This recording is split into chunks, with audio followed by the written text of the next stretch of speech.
establish why we are here and what we are doing. So Africa, Caribbean, Pacific, with the EU, has this program, ACP Culture Plus, which allows for filmmakers, but also producers and also just creators to have access to funds, and usually those funds are pretty important funds in order to carry on projects. But anyway, without further ado, we will get more into the details today. And also, what I'm excited about with this session is that it will not be just a lot of talks and all of that. We will have concrete examples of how you can access those funds, and we will talk as well with some of the beneficiaries of these previous funds today. So, as a start, I will call the ambassador to the EU delegation in Tanzania, Mr. Cédric Merel. Please put your hands together for Mr. Cédric Merel for the opening word of this session. Thank you, Serge. And sorry, I will disappoint you a bit. I'm not the ambassador. I'm the head of cooperation, but that's fine. He told me I could speak on his behalf. Should I stand or should I sit? Let me stand, maybe. I will look a bit more like an ambassador, whom I'm not, as we said. So we are excited as European Union to be with you during this ZIF 2022. This is the 25th, so a quarter of a century. Congratulations, Hungera. This year we are happy to bring not only the EU but also partnerships with the EU member states, other countries and continents as well. The interest shown by other stakeholders is a sign that the ZIF is becoming more and more international and positioning itself as an important event for the film industry in Africa. We believe in partnership, and this is reflected in everything that we do. What better way to do by supporting the ZIF, not only with financial resources, but also with technical support, bringing other partners such as other festivals, sector professionals, and opening to new long-lasting cooperations. Let me give maybe 3 concrete examples of what we do, EU and member states. First, the Eltoon Film Festival, which is a Belgian woman-led film festival, which is this year again present at the ZIF Festival. They were here with us last year already. Last month, a Tanzanian director, Seko Shamte, winner of the ZIF 2021, presented her film Binti at Eltoon Film Festival in Brussels. Eltoons means they record. They, as women, they record. It was a moment of discussion on the promotion of the female perspective and challenges of women in the film industry. This year, second example, this year, thanks to the Embassy of Spain and Ajabu, ZIF counts on the presence of Lois Patiño, a young talent film director from Galicia in Spain, and his crew, talented professionals that have shared their experience and knowledge at the ZIF. And the third example that I would like to give and develop a bit for your interest, hopefully, another established partnership is the ACP, which means again? Yes, you're right. ACP EU Culture Program organized, this conference was organized with this funding, and we would like to promote different initiatives for the cultural and creative industries and for co-production. So let's see a bit more in details. The culture program, the ACP EU Culture Program, will be presented in more details by Gian Giuseppe Simeone, who is online. So he's a real person, but he's virtual. I think so, at least, because we never met. Focusing on some results, and in particular, how to reach the available funds. It is important to underline that this is one of our flagship programs in the area of culture, and we have started a new program for the period 2021-24, in which the EU has changed its approach. In the past, and for many years, it has worked with big calls from Brussels, very centralized, and although we supported many projects and professionals, we concluded that we still that we were still too far from the beneficiaries, and in particular the cultural operators, the artists, the professionals, and so this new programming is more focused and more decentralized. So concretely, two windows, if I can say, co-production and cultural and creative industries.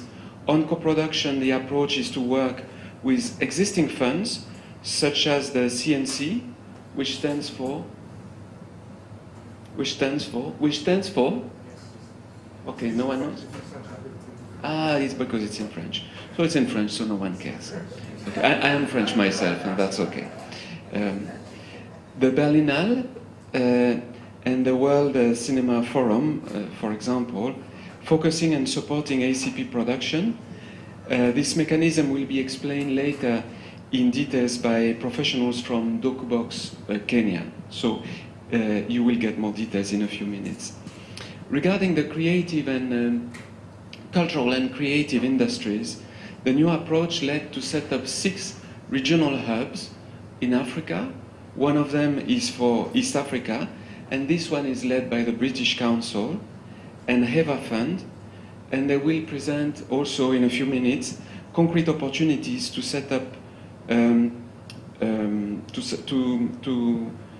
to set up the fund, let's say, to make use of the fund, Ignite Culture Fund, for the reason which will have annual calls for ideas and projects. These are regional opportunities open to East Africa and other regions, but because we are based in Tanzania, I would just maybe give an example which is not focused on the culture and the creative industries, but which is more focused on innovation and innovative startups, impact-driven startups. And this fund is called Funguo. So for the non-Swahili speaker, the idea with Funguo is to unlock the opportunities for these startups. And so it is open to all sectors. So we thought it was worth mentioning, but it is not focused on our sector today, but still open to it. So there is a first call for proposal that was launched on the 14th of June, so less than 2 weeks ago. It is composed of 1.5 billion shillings, Tanzanian shillings, and it is the first call. There will be several calls over the period in the coming 3 years, amounting in total to 7 billion shillings. So several opportunities to enjoy those funds. If you want more details, you can, of course, if you look at Funguo, you will find on their WhatsApp page, on their not their WhatsApp page, the Twitter page, their Facebook page, their Instagram page. They are on all social medias.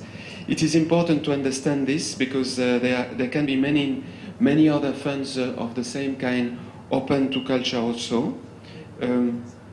Another example is the Erasmus program, which is heavily supported by the EU. This is more towards education, but also education in the field of creative industries. So this day has been built in order to be as practical as possible, to give you concrete examples, and the colleagues who will speak after will do, and how to see, as Serge was saying before, how you can tap into these opportunities. Thank you very much. I wish you a fruitful morning and even a fruitful Sunday. Thank you very much. Thank you very much, Cédric. No, it's okay, so that we can. So now, as Cédric mentioned, we will go to our virtual contributor. We will go to Gian Giuseppe Simeone, who I believe is listening to us right now, and will give us more details about the ACP program. John Giuseppe Simeone is the international expert in culture for development and the team leader of the ACP EU Culture Plus program. And he's based in Brussels. John Giuseppe, can you hear us? Yes, perfectly. Perfect. Yes. So, all fine. I don't think we can see you yet, but we will.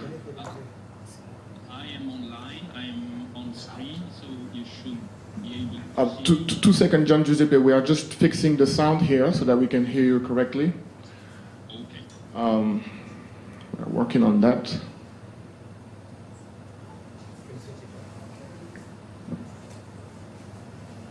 Okay. Now you can speak, John Giuseppe. Great. Thank you so much. Thank you so much to Mr. Merel for this very complete presentation, which anticipates a little bit on mine. So I apologize for if there are some repetitions between these two presentations. I can also confirm that I am a real person, not a hologram, and unfortunately I'm a little bit far from you, but I'm alive and present. So I'm very, very happy to be here with you this morning. Excellencies, dear colleagues, ladies and gentlemen, on behalf of the organization of the ACP states, now you know what ACP stands for, so I will not repeat what it means. I would like to say how pleased I am to take part in this session, in this prestigious framework of ZIF, which has its 25th anniversary this year, and how much I regret not to be with you in person. Before starting, I would like to thank Martin Mando, the director of the ZIF, and his team, as well as Chiara Guidetti and the EU delegation in Zanzibar for your enthusiastic support in organizing and promoting this event, and for allowing me to present the vision that drives our ACP EU Culture Support Program and its actions in favor of culture and creativity in Africa, but also in the Caribbean and the Pacific. A warm thank also to all the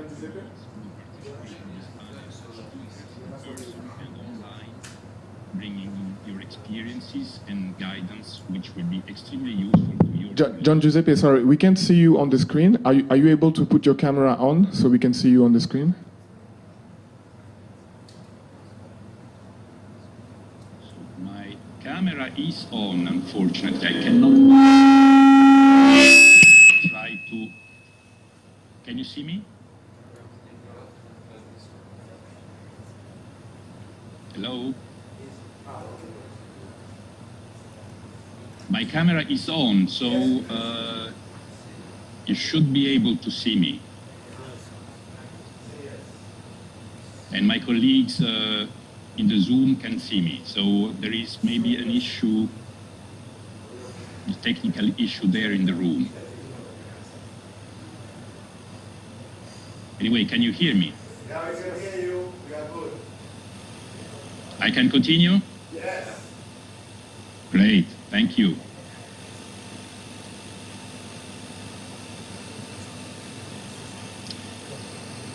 The cinema and audiovisual sector is one of the most dynamic cultural sectors in the ACP countries, and festivals such as the ZIF or the FESPACO are its best showcases. It allows a generation of brilliant creators to share their universe and gain regional, international, and international recognition, but also offers qualified employment opportunities and creative fulfillment to new talents while contributing to democratization and human and economic development of their countries. Cinema and audiovisual have always held a privileged place in the cooperation between the organization of the ACP states and the EU, as demonstrated by the constant support granted to this sector through the various ACP culture programs carried out jointly by the two organizations since almost 20 years. So the ACP EU culture program builds on the lessons learned from these previous cooperation experiences. The program which is funded by the EU and implemented by the Organization of the ACP States, which is based in Brussels, aims to strengthen the cultural and creative ecosystem in the ACP countries by stimulating entrepreneurship and the autonomy of cultural professionals, boosting the creativity and innovation. It aims to make culture a viable option for youth and to give artistic and creative talents in ACP countries new opportunities to develop, increase their income, make them efficient in the use of digital technologies to benefit from stable and quality jobs, support the quality of their production, promote better access to markets, and ensure recognition on the international scene.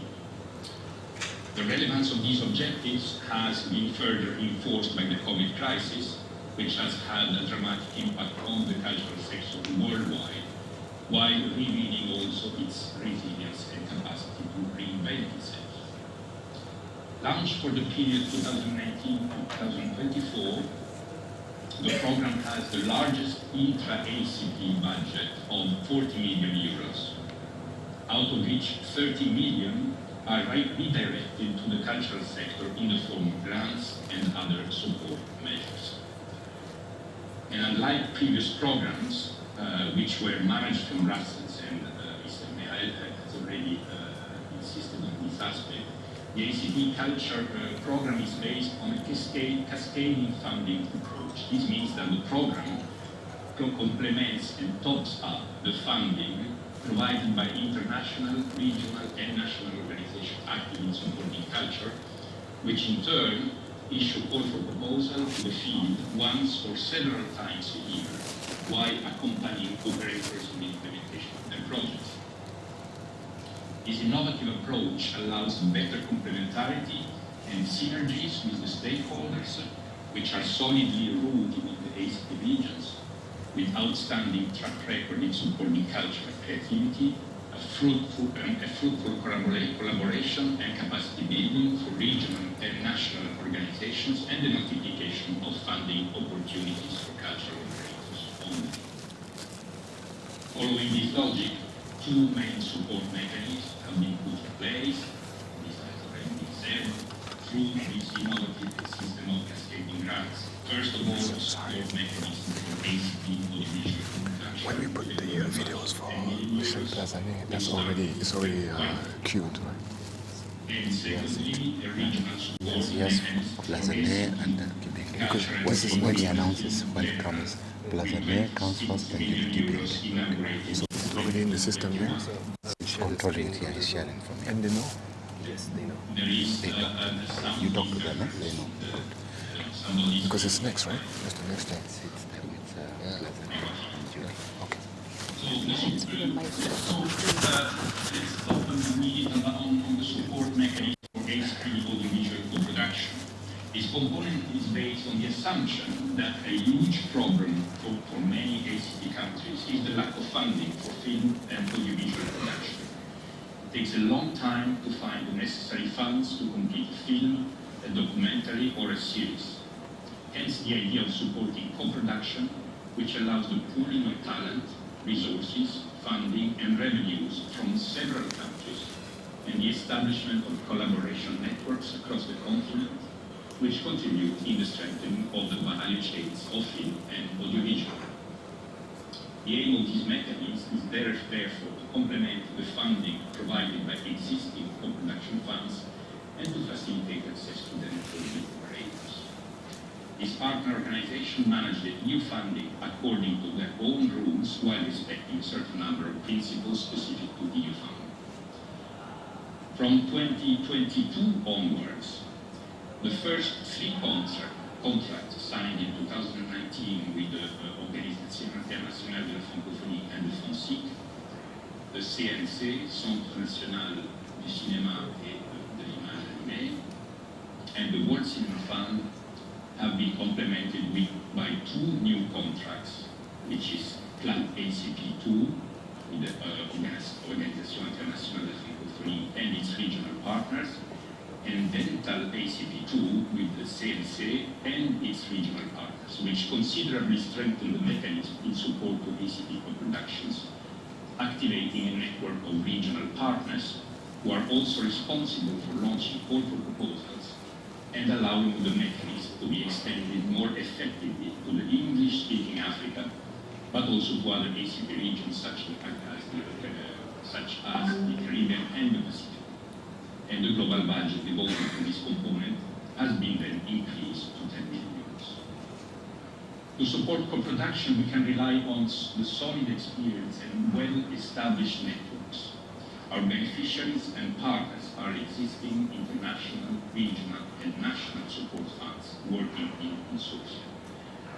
So for the Dental ACP2 fund, which is this new contract signed at the beginning of the year, the CNC,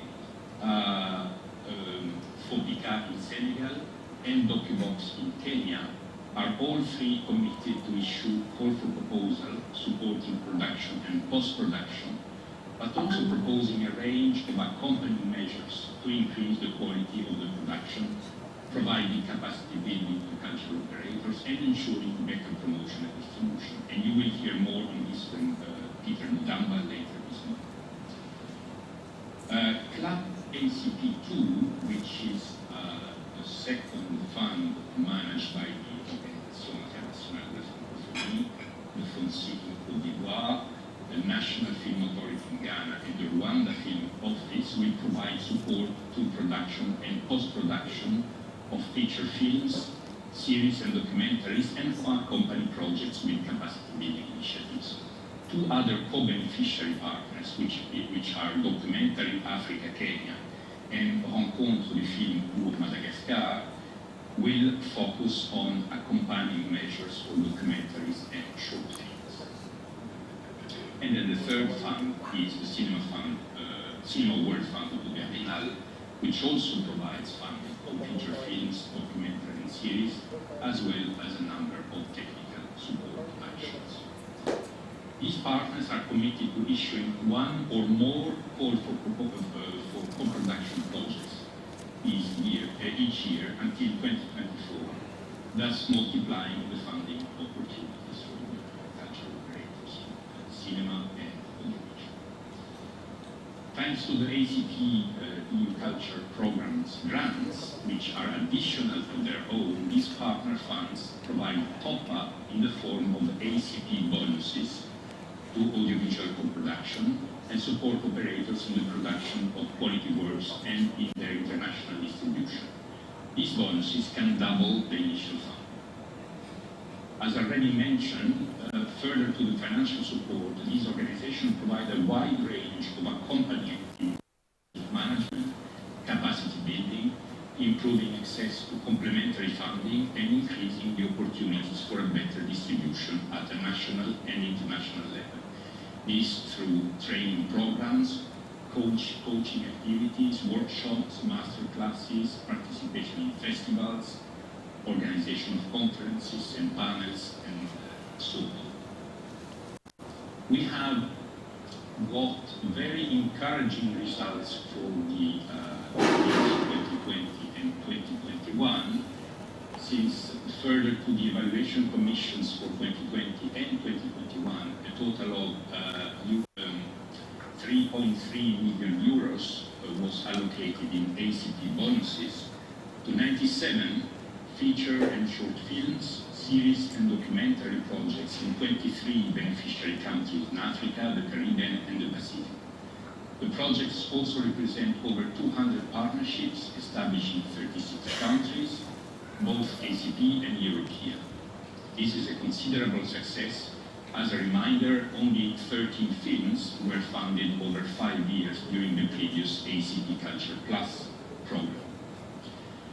Now let's comment shortly on the second mechanism, which is the support mechanism for ACP cultural and creative sectors. In early 2021, a new regional facility to strengthen the competitiveness of cultural and creative industries in ACP countries was launched with the support of the program. It follows the same logic of cascading funds. With a budget of 26 million euros, the program has allowed the creation of 6 regional hubs, one per ACP region, managed by consortia of international, regional, and national organizations promoting cultural and creative industries. These regional hubs respond to the needs of ACP operators in a targeted manner, publishing call for projects at least once a year in the different culture and creative sectors. As already said, for East Africa, the ACP EU Culture Regional Hub, which is called Ignite Culture, is managed by the British Council in partnership with the HIVA Fund based in Kenya. And my colleague Sandra Chi will explain more in detail later on in this panel how this hub functions, and also its current results and the shortcoming of the proposal for 2022 to be launched in next July. In this framework as well, the results for 2021 have been very convincing, with more than 90 projects supported in all creative sectors, involving operators from most ACP countries for a cumulative funding of 7.5 million euros. And it is important to underline that this second mechanism, which covers all cultural creative sectors, can also contribute to support the film and audiovisual sector, complementing the support of production already mentioned. Since these mechanisms can offer support for promotion, apprenticeship and training, image education, networking, market access support initiatives, festival, support for television and platforms, support for site development, distribution, dubbing, subtitling, capacity building, but also support for film schools, writing residencies. So it's very important that as operators in the cinema and audiovisual sector, you also follow the call for proposals which are launched by the second mechanism, and especially the Ignite Culture Fund, since there are other possibilities to support your project in cinema and audiovisual also there. And several projects supported in 2021 by these mechanisms are directly related to cinema and audiovisual. So to conclude, I would stress also the fact that support for the film and audiovisual sector should not stop at the economic and technical dimensions. The ACP EU Culture Programme also aims to promote a number of cross-cutting social issues such as cultural literacy.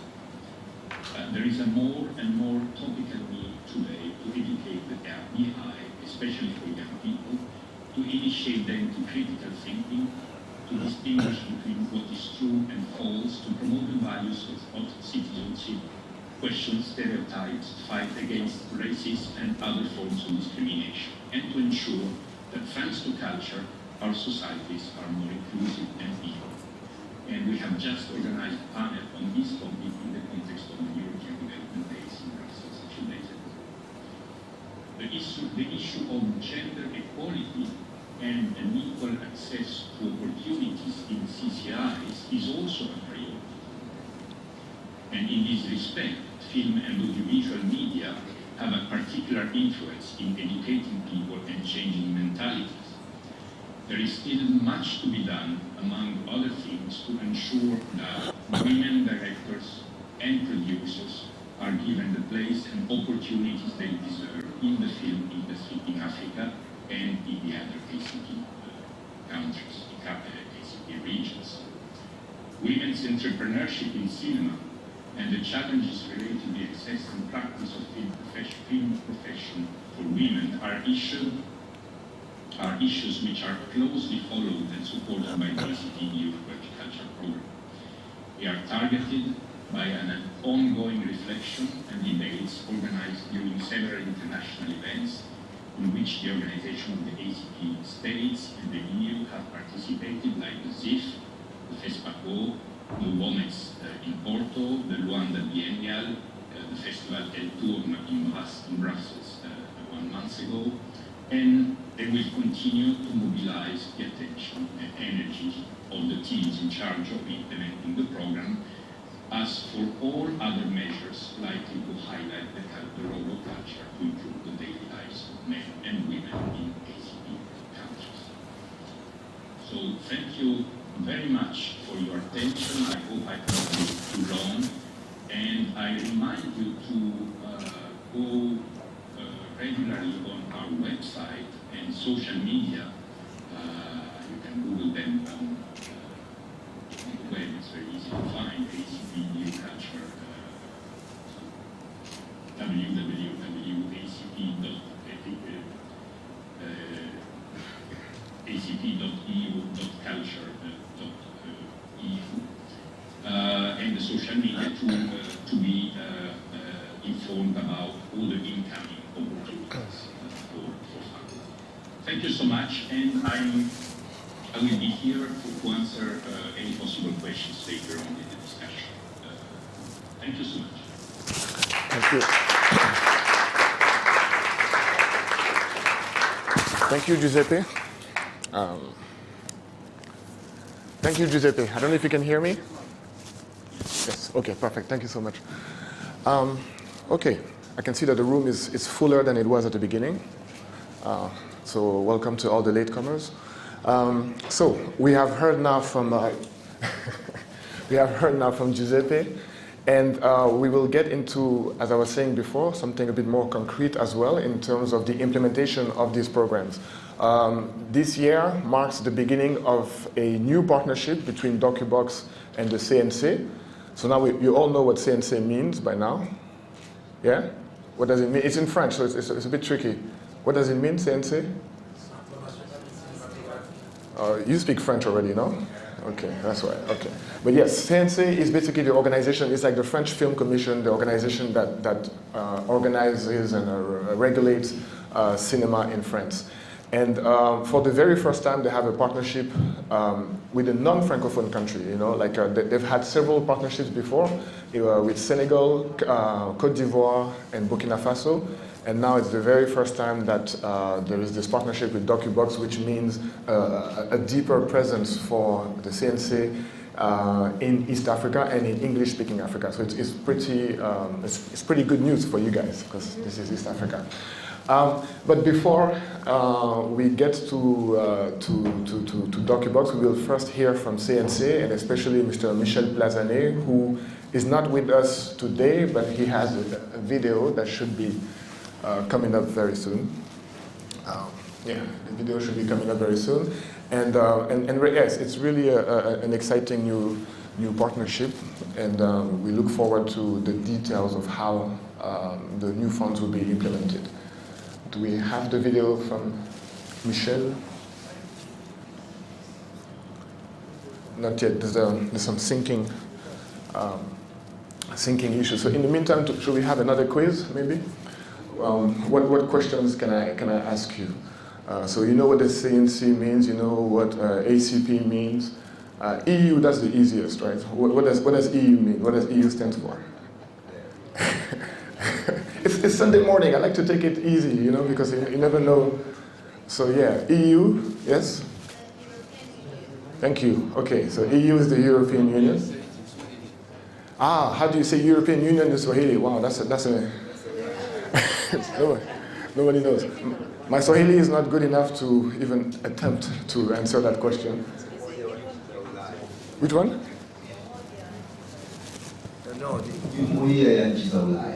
Wow. It's much longer in Swahili than it is in English. I can't even repeat, but by the way, I wanted to test my Swahili. I wanted to show you that I've been learning. So, habari ya asubuhi? Okay. What else can I say? Yeah. To my defense, I haven't been in the region for too long. I'm new. So yeah, I'm still learning. But I think I'm going to be spending more time in Tanzania than in Kenya, so I can really learn. No offense to my Kenyan, you know, I live in Nairobi, so no offense to my Kenyan friends. But I was told that the real Swahili is here in Tanzania, or especially in Zanzibar, actually. So, come on. Okay, so we will have our video. This video will not be in Swahili, obviously. It's coming from France. No, but it's important to mention that. So Michel Plazanet is in charge of international relations for the CNC. The CNC has partnership with a good amount of countries across the world, and also co-production agreements with several countries, including South Africa, but at the moment, and also Cote d'Ivoire, but at the moment no co-production agreement with any East African nations, so that's something that is also maybe the future, one of the future action points that will happen. Are we ready? Oh, are we ready? I heard this way. Okay. All right, we will hear from Michel Plazanet.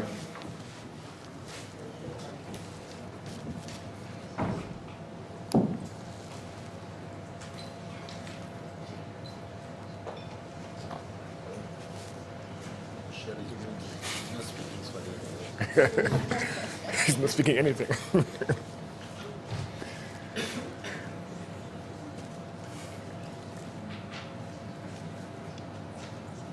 Okay.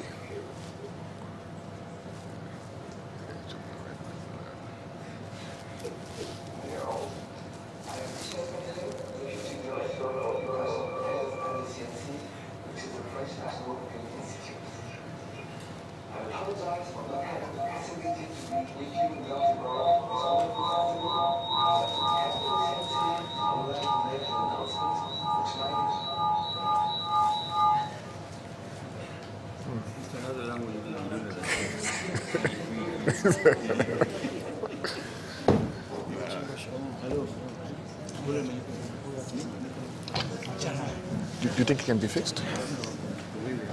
Guys online. Okay. So did you understand the message from Mr. Plazanet? It was, yeah. It was very clear. I think everybody understood. So CNC is happy to be working with Docubox. Yeah. I'm doing the translation for Michel. I think what we can do in the meantime is welcome the people who are here. We have with us Sam Soko and Zipi Kimundu, who will also share their experience. So maybe we can put our hands together for those two.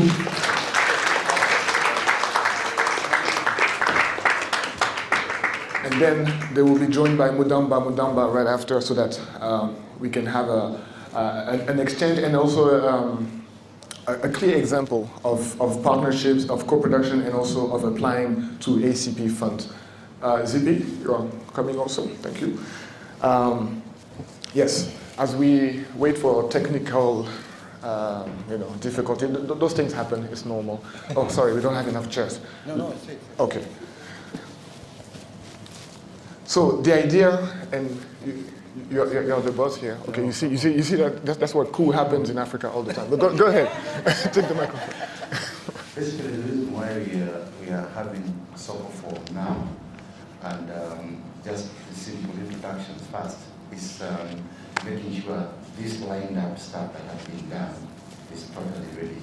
Because in any case, if it's not ready, there are presentations too, which are supposed to be lined up. And if they start now, their lined up stuff won't work for you either. So it will just be simple introduction. have an actual or presentation. presentations. This is the Trailers and stuff. So there's sound of the. Okay. Okay, nice. Okay, so I guess we'll start with you, Sam. Sam Soko. As an introduction, I would say Sam Soko is a filmmaker, he's a director, he's a producer. He has directed, for instance, the documentary Softy, which was released almost 2 years ago now. Also, you've been involved with No Way From Home, which premiered in Berlinale this year. And before that, I Am Samuel, which nobody can see in Kenya. Don't ask why. The film has been banned by the KFCB, the censor board of Kenya, basically. So you're a controversial artist, I guess. That would be one way to describe who you are. But you are here essentially to talk about co-production and how you have used co-production in your career so far and to your benefit, and maybe you can share some of your experiences with them. Okay, hi, good morning. Hey. Good morning. Why is there also a technical problem? In the room. Good morning. Good morning. Yes, much better. So yes, my name is Sam Soko. I'm a filmmaker based in Nairobi, Kenya. It is a very technical product. I'm a filmmaker based in Nairobi, Kenya. I work with a co-production company called LBX Africa, and I think in like 2 months, it's going to be our 10th year in the space. And in all those years, it's inevitable. I think collaboration and, in essence, co-production is inevitable. It's our life. We live, breathe, and have to exist in it. And it has brought both very beautiful moments and incredible trauma in the engagement. I think Asaj mentioned earlier, most of the African countries don't have production treaties with not only with France, but with a lot of European countries and North America, and we don't have those agreements. So essentially, we have to use back channels. And if you've walked at Stone Town, it's a maze. You have to move around and finagle your way, and at the end, come out with productions. That's how we've been operating. That's what we've been doing. I think at this point, we'd say, I think when you're talking from an African perspective, it feels successful. But when you look at it from a global perspective, we have not even reached. We've not touched the water. We're still looking. There's water somewhere there that we are walking, and perhaps one day we're going to get to it.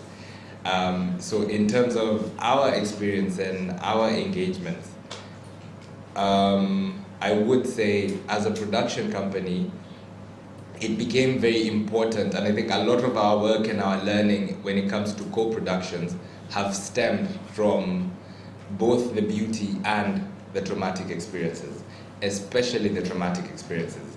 And I will just briefly touch on what I mean by these traumatic experiences. And what I mean is a lot of engagements that have existed in the name of co-productions have lacked respect, particularly with how they engage with the people and the filmmakers and the storytellers in the African space.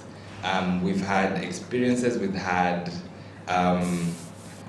what I call them parachute filmmakers, who come to the space and they're like, we want to make this amazing story and it's going to be so collaborative and so amazing and we're going to work together. And then they disappear, you don't hear from them, you don't see them. And then a year, 2 years later, you're on Facebook scrolling and you see there are people who premiered their film in Cannes and it's shown and you're like, oh my God. And then you wait to watch it and your names appear at the end of the credits, team from Kenya or team from Tanzania. And that's how co-productions have been done before. And that lack of respect has meant not only do people struggle in making their work in terms of that they can't use those films as in their CVs. You know, you can't say, I have worked on this film because nobody knows who you are. And a lot of the time you have done the work, you have put in the energy, you have put in the investment to make these films, because the investment in film is not just monetary. The investment in film is the man hours. It's so much more that is put into that space. So it's a reaction to that as a production company, we're looking at how do we first repair the problems that have existed. And that repairing starts with what we call local co-productions. And the local co-productions is between us and the filmmakers. Like, what do the filmmakers want in return for making the work that they're making? And the beauty of that is the filmmakers we work with are not only in Kenya. For example, in the film No Simple Way Home, our engagement and co-production was with a South Sudanese filmmaker. Presently, we're working on, I think we have 4 feature films in play, that 3 of them are with other filmmakers that are not, like, from different African countries in the ACP region, I would say. And with these filmmakers, it's a thinking of like, this is how we want to make this film, this is how we want to work on a local base, and in particular create a united front when it comes to engage with these spaces where we don't have treaties. So that's step one. So whereas we are engaging with the outside world, we are a united front. And this is a case in point in the film that I directed and co-produced as well, called Softy, which premiered at Sundance, where, so Kenya does not have, like I said, a treaty with anyone, with anyone, period. And as the more we were trying to fundraise, the more we were trying to look for creative collaborators, we found a collaborator who was excited about the project. They were really wanting to engage in the film, but the challenge is they were Canadian. And the very interesting thing about Canada is Canada has, to a point, a very restrictive system when it comes to engaging with filmmakers who are not from a space where they have treaties. So it was like, here we are, it's like going for a date with someone that you really want to see again, but then they're like, so now, since our parents haven't signed a treaty, I can't see you. That's the thing, that's the experience. And the reality is, what we decided to do essentially is hire them. So we came up with what's called a service agreement. So we hired them as a Canadian production company to work for us, but in essence, in principle, we were a co-production. So in terms of how we were talking about the project, how we were putting together, like strategically, how we were fundraising, we were a team. And the consequence of that was a film, was a beautiful film, and a film made for the people of Kenya, a film made for the globe, for the world. It's a film told from a point of love. You good? Okay. And I would love to show you a trailer of that film, something that came out of this service agreement that was essentially a co-production.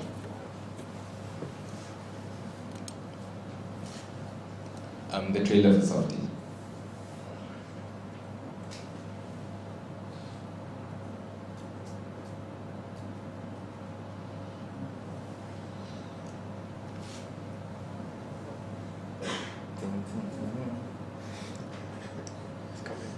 It's on the way. It's taking too long to arrive. It's traffic.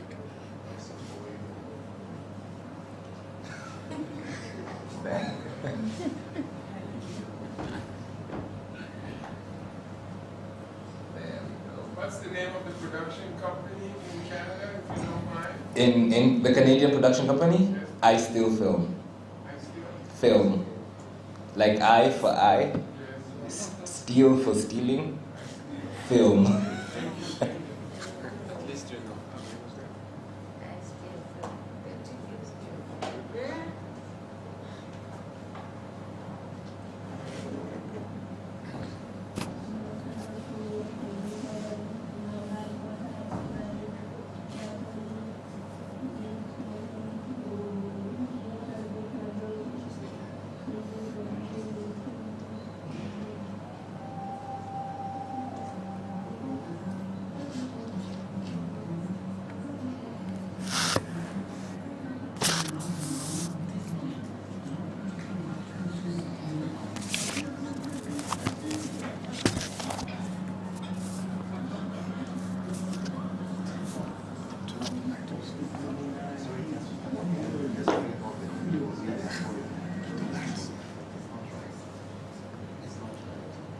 Sorry guys, I'm getting a bit irritated. This is not supposed to be happening here. The sound in the first one was down. This one again is down. No, can't be. This is about the space.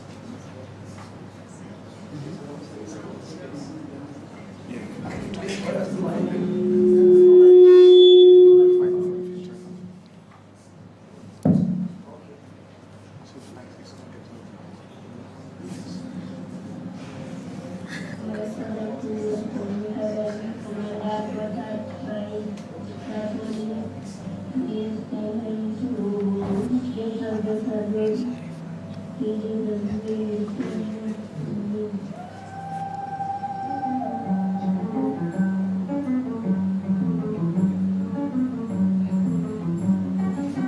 has been ranked dismally as one of the most corrupt countries in the world.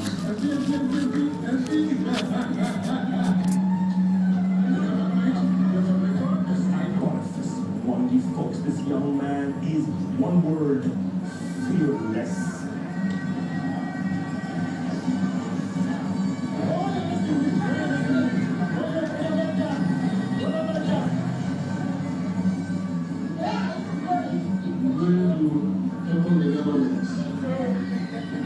I can only imagine how scared I'd be seeing my husband taking to the streets. Now he wants to try his hand at politics.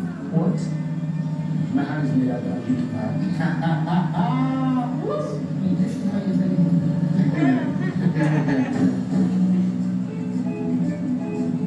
I could do some what I feel very well. Since you wouldn't feel good, that's one we have deep pockets, no, he doesn't. Is he on the right side of the tribal kingpin? No, he's not. He is going to be a casualty of other forces beyond him. Do not come home. They will kill you. Activist Boniface Mwangi receiving death threats that for the first time target his wife and children as well. It feels like just jumping into a river of crocodiles.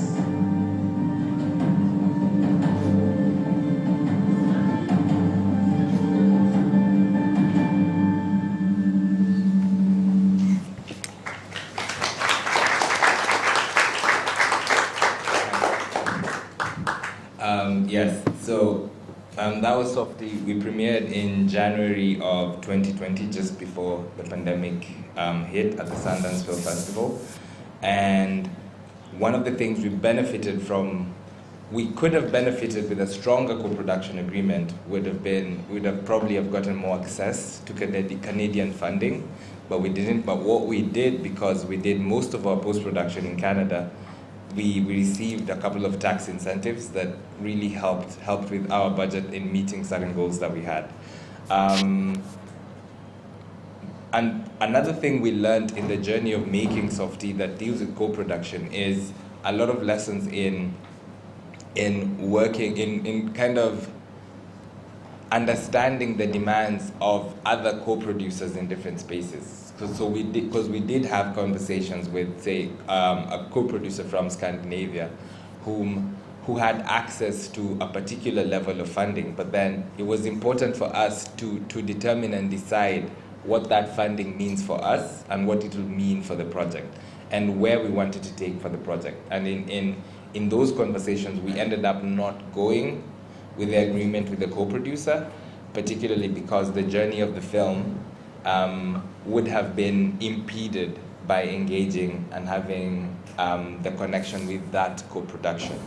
So a key lesson we learned, which we took to the next projects that we're working with, was kind of at a very early stage, determining what path we want to take our films, what path the films, what the funding strategy of the film will mean for the final output, and particularly the impact work that we may want to engage in with the production. And this came into great use with the next film, which I was a lead producer on, No Simple Way Home. And No Simple Way Home is a film told about this South Sudanese filmmaker. Her name is Akwal Demabirot, the director, and it's a film about her family and her country, because she was born in Cuba, she was raised in Kenya, and everywhere she goes, everybody is like, where do you come from? And when she's in South Sudan, they also ask her, where are you from? And she's like, where is home? Like, what warrants for me to call a place home? And it's a film that she follows the journey of her mother going back home, and also trying to figure out the journey in the course of the future of South Sudan. And the film No Simple Way Home is a co-production with South Africa, and through our South African co-production, we managed to get access to German money through the Deutsche Welle Academy. And in that co-production and in that engagement, in this case, we did sign a co-production agreement with Steps, who are our co-production partners in the making of the film. And through that co-production, it was more than just the money. It was more about also creative engagement, which was important for the film, particularly because this was a world's first feature film, and it became important to have as a wonderful team that allows for creative engagement, because that's another thing to think about co-productions. It's not just about access to the funding that it provides. It's also about what other elements or aspects can be helpful to your work and the work that you're doing. In this case, Steps came together they had an agreement with another organization called Rough Cut Services, which is a kind of like a collective of Scandinavian editors. Some of the best documentary editors in particular are Scandinavian. I don't know, maybe it's in the food, but they, through that collection, we received incredible help and support, particularly when it came to structure and putting the film together. No Simple Way Home premiered at the Berlinale in February, and I would love to show you the trailer as well.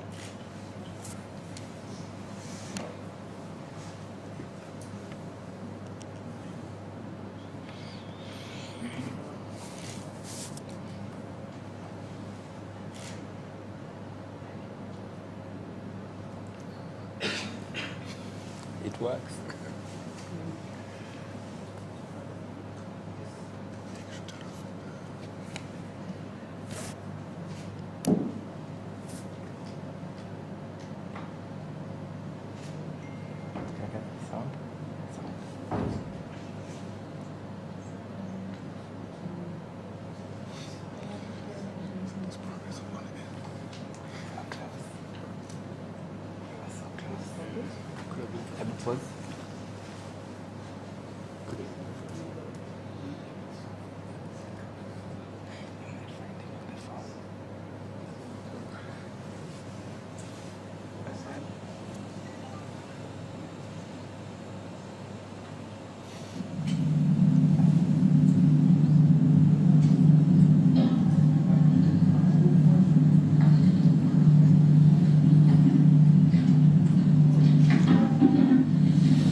My mother shares her dreams and fears with me.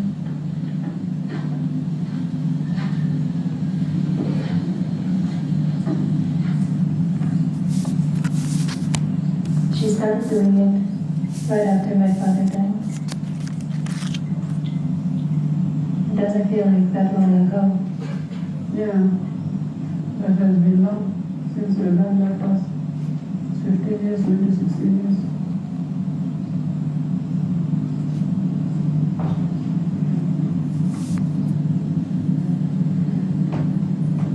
He was 15 in July.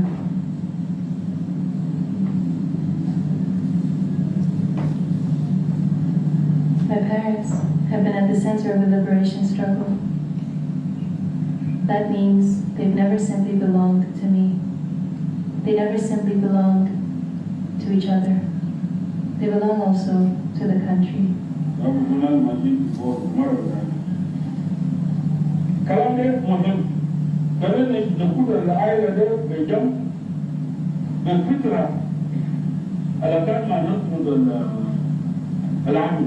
On the morning of July 31st, 2005, the world woke up to the shocking news of the death of Dr. John Garang. He had been sworn in as the first vice president of Sudan, becoming the second most powerful person in the country. Liberation struggles belong to our forefathers. My own father. We imagine and remember different versions of him, transform him into the hero we can't be. He is our Father who art in heaven. What about our mother who is here? I pray hard, my daughter, to see, while I'm still alive, prosperous nation. And that's how I wanted to leave my children. I didn't want to leave them in a country where people are divided into pieces, even to their own core. I started filming our morning conversations, just as everything was about to change. Our last oath of office will be administered to Her Excellency Rebecca Nyandeng Ebabio. I, Rebecca Nyandeng Ebabio, do hereby swear by Almighty God. Do hereby swear by Almighty God. My mother's dreams, her ambition, fills me with hope, fear, and so many bitter questions. How did we win the war, win our freedom, and then lose everything?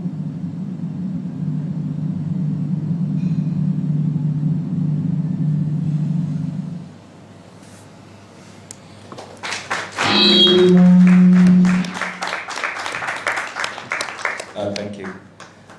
So, as I conclude, key lessons that we have learned and still remain as key questions that we have is, how do we engage in co-productions that allow a greater sustainable space where filmmakers earn enough money to live off their work and grow off their work, and at the same time make money from the work that they develop. I think at this stage we're having more conversation like just getting things off, to continue to just make stuff. You know, we're at the point of let's just create.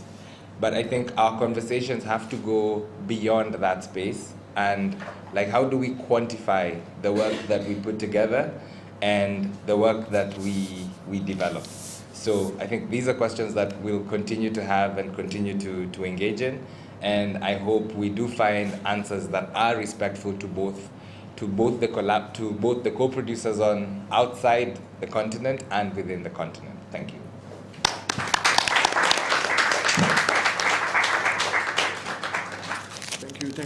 Thank you, Sam. I guess yes, we will spend the rest of the upcoming years trying to answer those questions. But at the same time, I would like to stress that the co-production in general that you spoke about can also happen within the continent. Exactly. And like you said, Kenya doesn't have any co-production agreement period. It would be good to at least start with the neighbors and start creating an enabling environment for co-production to happen regionally, even before they happen internationally. Thank you so much for this, Sam. And if you have questions, you will have an opportunity to ask questions after. In the meantime, we will hear, because I believe technical issues have been resolved. I want to believe at least. So we will hear now from Michel Blazalet from the CNC in France, and after that from Judy Kibinge from Docubox.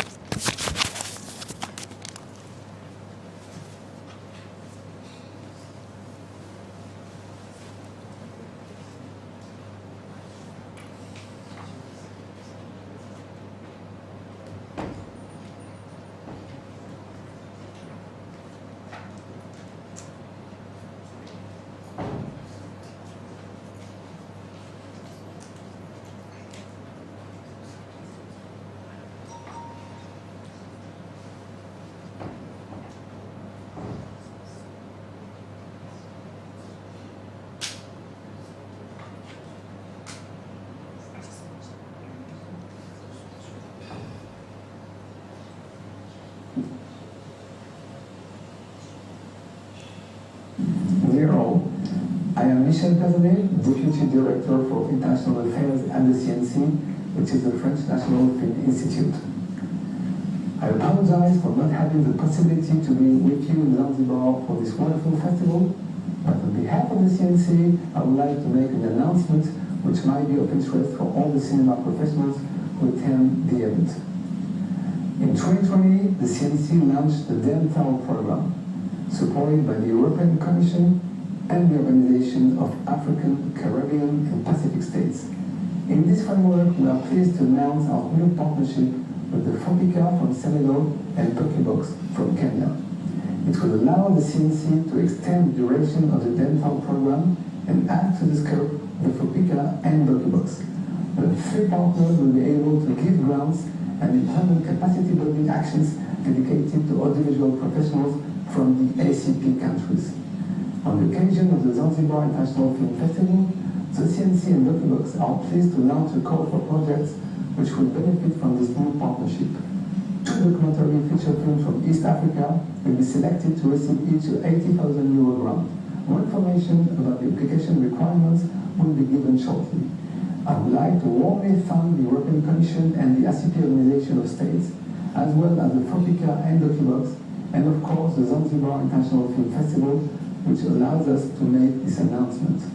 We are very proud and glad to be able to partner with Senegal and Kenya to enhance international co-production and contribute to bring out the cinema of tomorrow. I wish you a great festival. Hi, my name is Judy Kibunge. I am the founder and executive director of Docubox. I'm also a filmmaker, and that's why just all things film and all opportunities for filmmakers really, really excite me. I just wanted to say a couple of words about why we're really excited about the ACP EU grant that's coming up in partnership with the CNC in France and FOPICA in Senegal. For years, filmmakers across the continent have really worked in isolation within their own borders.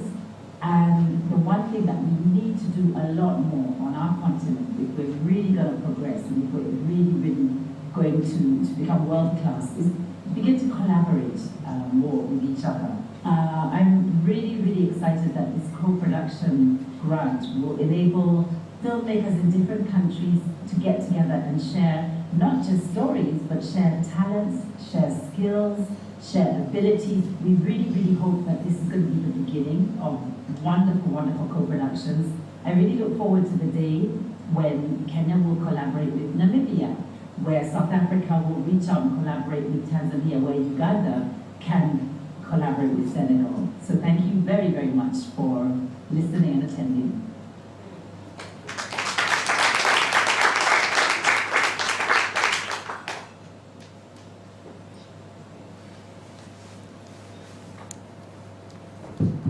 Okay, so you see things happen, technical issues were resolved, and now we can carry on with the program, and I think it was worth it to see Judy Kibenge and Michel Plazane.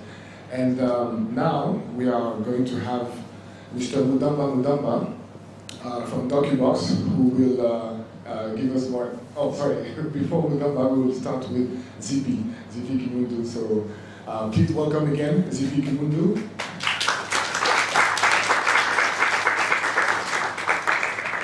Will share her experience.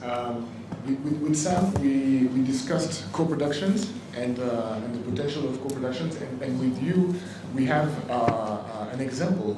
You have someone who can bring a testimony of receiving ACP funds, because I believe for your project, The Testament, you were able to tap into those funds, and maybe you can share a bit the experience that you had with that process. Great, thank you. Yes, I was asked to talk about briefly one project, and then I'll get into the fundraising process. So my name is Zipi Kimundu. I'm a Kenyan filmmaker. I make stories that ask questions. I make stories that, dig deeper into everything. So I run a production company called Afrofilms International, and we are actually a collective, and it's women-led. So a lot of our productions are actually, the films about women and led by women. So I'll just start with one. The first one I'll start with is called The White Doctor. So The White Doctor is a story about an American missionary who is accused of pretending to be a doctor for 5 years and being responsible for the death of more than 100 children in Uganda. It's a co-production between Ireland, the informal co-productions. We basically came up with a little letter and a contract, and we said we own the project 50-50. So very quickly, it's in pre-production, in research. So I've been on this project for 2 years. We can go to the next. Yeah, so 2 years. We aim to release it in 2024, and then we already have a sales agent, which is Made Films in UK, and we've just begun fundraising. So I'll just, we can show the teaser so that we can jump into testament.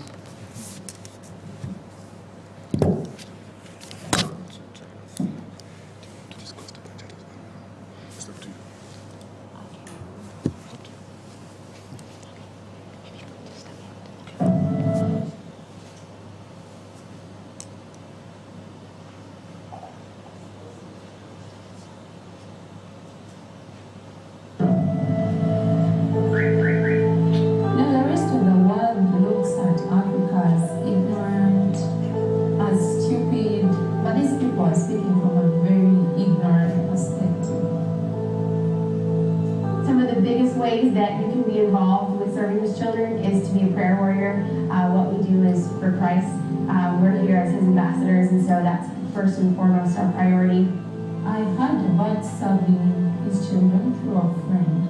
She had heard stories about women who wanted to serve a missionary.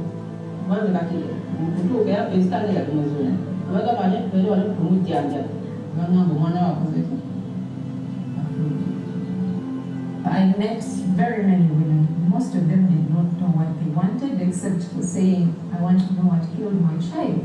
I want justice. We got our hands on this copy of the lawsuit. The Women's Pro Bono Initiative and 2 mothers filed this civil suit in a court in Uganda. Renee Bach is being sued for allegedly operating a medical facility without a license, leading to the death of hundreds of children. In these now deleted images, she's seen wearing a stethoscope, administering care to children.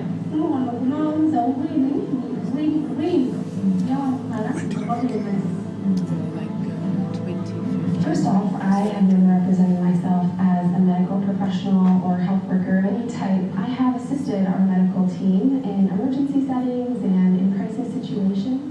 What I saw her do while touching these patients was, in fact, it was over scripture. In fact, she doesn't know how to do that. And then she used to kind of mix. I mean, she was just an individual, flew into the country, managed to get her passport and her visa and get admission. So then why are you doing the activities?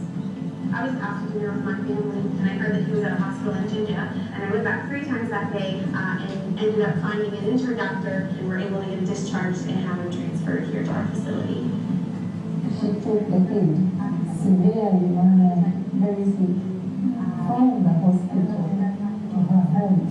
So how do you learn the death of the child in her? If Renee is a murderer, then maybe most nutritionists are, including myself. It's because we've all lost a child on the road.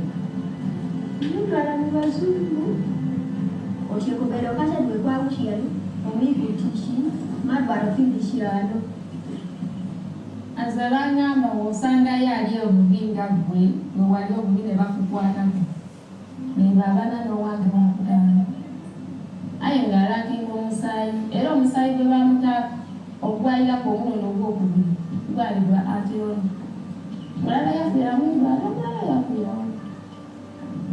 The community was filing reports. I mean, white girls that came in to volunteer at this place were filing reports because of the unethical practices that was happening.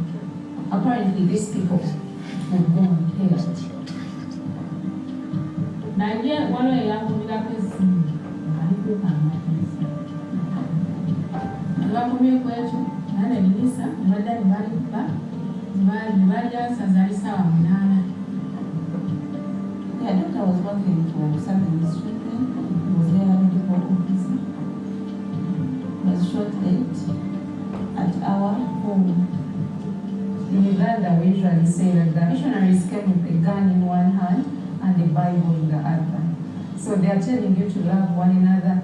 If you refuse, you could be shot. The biggest health service provider in Uganda is the Church Missionary Society. Effect or impact of colonialism and white saviorism. So if the church is not doing right, then who is doing right?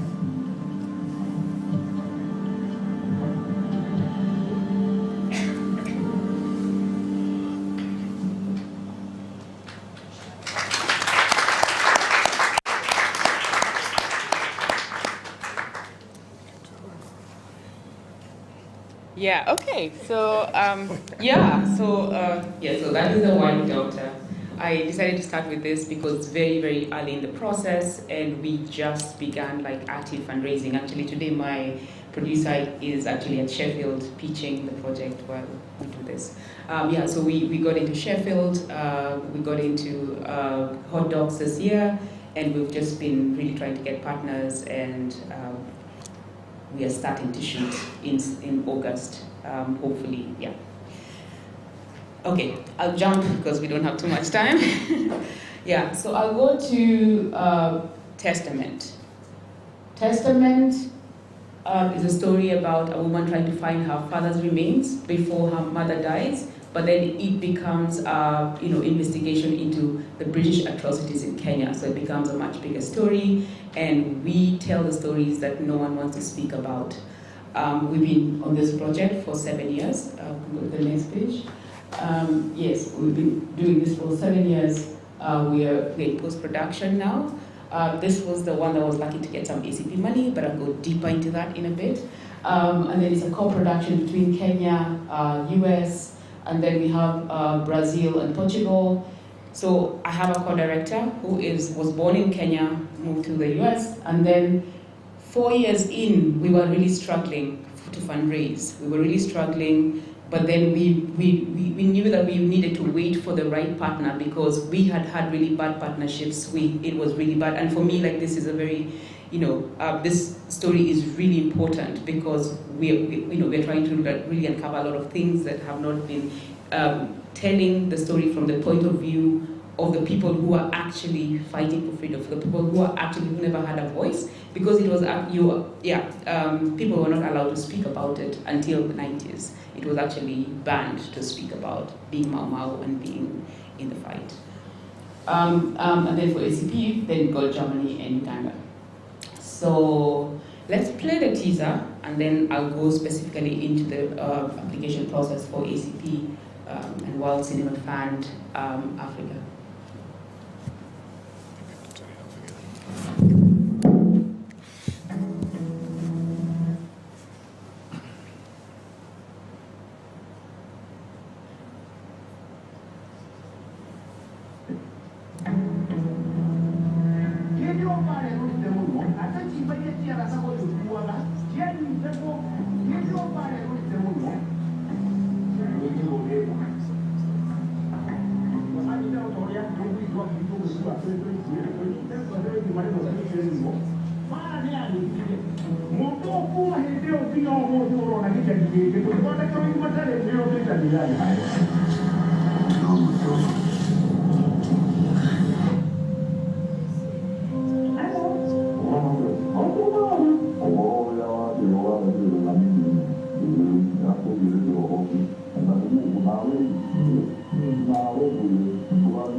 So we should relate to what because the land issue is very sensitive. And our fathers and mothers, we are poor. When we agitate for land, it has become a sensitive. Let it become a sensitive issue. I have nothing to lose. And when you hear a person says, I have nothing to lose, fear that person.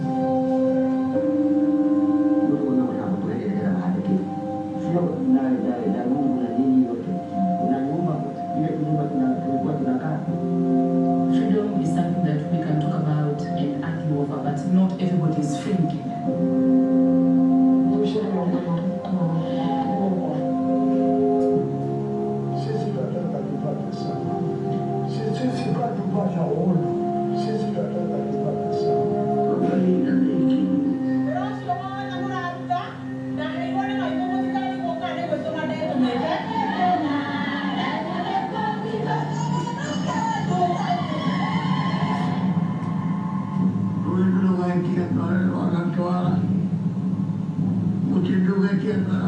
Yeah,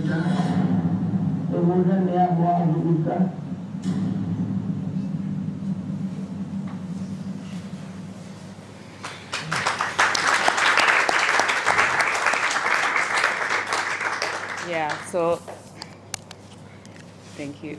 We can. I think there's a page with a finance plan. Can you go? Is it the next page? Oh yeah. Okay. So I just wanted you to see how this crazy 7-year journey has been. I didn't put the amount, but it's every fund, applying for every fund is just like a whole different, you need to rewrite a lot of things. You need to, there's always new questions, so you have to be ready. But I think for me, what I know is when you want to apply for any funding is the story. You have, there's specific documents that you have to kind of nail, your log line, the usual things. I know we all know. But I think once that's there, then you can start kind of seeing what do the different funds want? And then you kind of tweak your applications for that. So we got a World Cinema Fund last year. There's this little one page of the announcement, and then I'll go into the specifics, the one announcement. So they picked 11 films from World Cinema Fund, and then they gave 2 films the ACP money.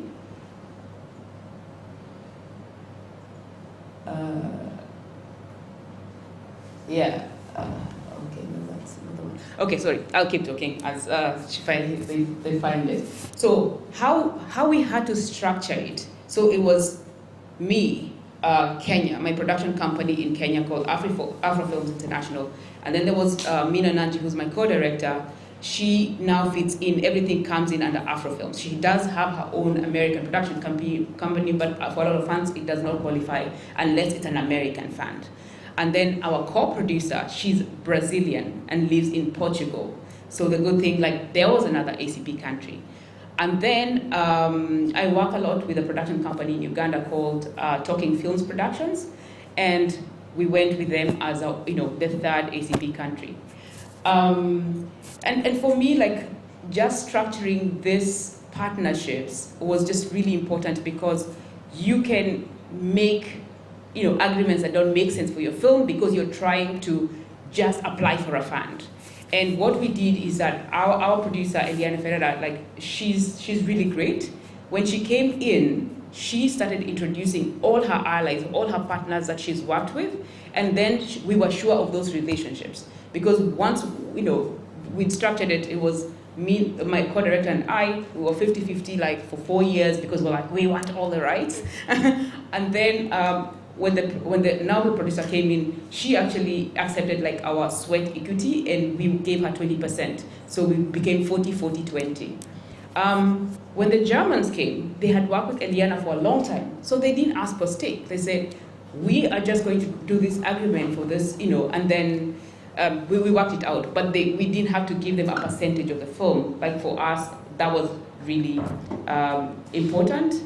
And then for Uganda, it's a relationship that we've been building for years, and so that was not a problem because we help each other in terms of equipment and little things like that. So I think in the applications you have to bring 3 ACP countries together, and that's how it was practical for us, and it's actually the people that we've been working with and had relationship with. That's why we were able to get through from a lot of, there was, I think it was hundreds. And so 11 projects got in, but ACP was Testament, and then there was a Burkina Faso film. So we were able to get 30,000 euros from World Cinema Fund Africa. So there's World Cinema, there are very many different ones. So there's the Africa one, there's the usual one, there's the Europe one. So we got that one from Africa, and then we were able to get the additional funding from ACP, which is 60,000 euros. So it's a very interesting structure. I won't go into that, but that's how intense it is. So when you look at the form, it's a lot. You look at it and you're just oh my gosh. But I think once you start going page by page, it starts making sense. I can just scroll through like it's very dense. But for me, how we managed to do the application, and we had applied many times and we were rejected. So this was not fast trial. A lot of the funds actually, it was never a fast time. You apply and reapply and you don't give up. Some funds are like, don't apply more than this number of times. But then sometimes they say, actually, if you have a very good excuse as to why you are reapplying, then they listen to you. Behind those very dense, websites and everything, there's like very good humans. Like they really helped us with our application. So we would get stuck, and we would ask them questions, and they would actually get on a call with us, and they would respond to things that were not clear to us. Yeah, I think I've covered most of it. I mean, if any other questions, I can answer during Q&A. Yeah, I was going to ask you if you had help, but you just mentioned that you did have help at some point to fine-tune your application, and that's a very important element to really share. Yes, I mean, like the best thing was that the German company Authentica Films, that we became our co-producer, they're very, very experienced. They had done these applications with a lot of films, and they're very well known, and so people from ACP already knew who they were. And because this is my first feature, I've been making shorts, and so for them to trust that we will deliver, you have to come with very strong partners, not only who are good with you, but who also are trusted by who are known and who've had their films screened like in very big spaces. And just also like just bringing in a good co-producer, brought for us like an amazing editor who has come and like done magic to the film. So we are really excited about that. Okay, thank you so much, ZP. I think the key takeaways are find the right partners, like really identify the right partners, and not go into it with an artificial way of collaboration. Like you want real collaborations, people that you've worked with, people that you know, or people who know some people you know, and with that you should be able to succeed. And also I like what you said about not you've tried several times and you didn't get it the first time, so that's also important to not get discouraged when it doesn't work on your first try. Thank you so much, ZP. And we now have Mr. Mudamba, who will have a presentation on this Docubox fund that will be unveiled for the very first time, I believe, today. So please sit down. So we saw with ZP an example of a successful application, and now we will get into more details about how East African filmmakers can now tap into this new opportunity, new fund that was started thanks to the collaboration between CNC and Docubox. So Mr. Mudamba, thank you. First of all, let me just thank you all for being here. I want to, first of all, just go into saying thank you to Monsieur Cedric Merel for being here, Gian Giuseppe Simeone for the presence online, Michelle Plazanet and Judy Kibinge, who are not here with us, but they are a core team of what you're doing. Let me also just give a shout out to Sam Soko and Zipi Kimundu for accepting to come here and do the presentation, which I thought would be more important to you than basically me going through a PowerPoint presentation, because then you have something to eat on. You don't just have bone, you have flesh. So when it comes to questions, I also hope and believe that you will most likely have very good questions for Sam and Zippy, because where are we? We are at the learning point, and you will notice that for once, I'll be using much more of the PowerPoint because I'll be reading through stuff, because you've not done it before, so we are just presenting.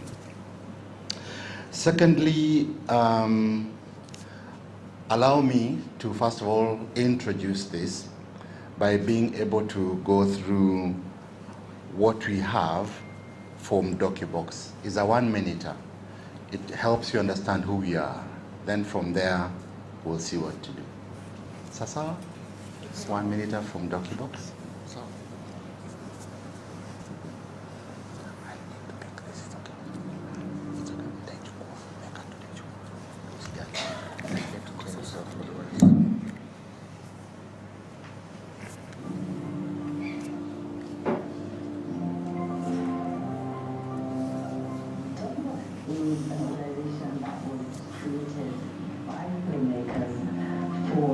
filmmakers? The program that we started off with initially mainly being able to give funds to feature length documentary filmmakers. We now have the box, which deals a lot more with experimental short films, featuring films, and the like.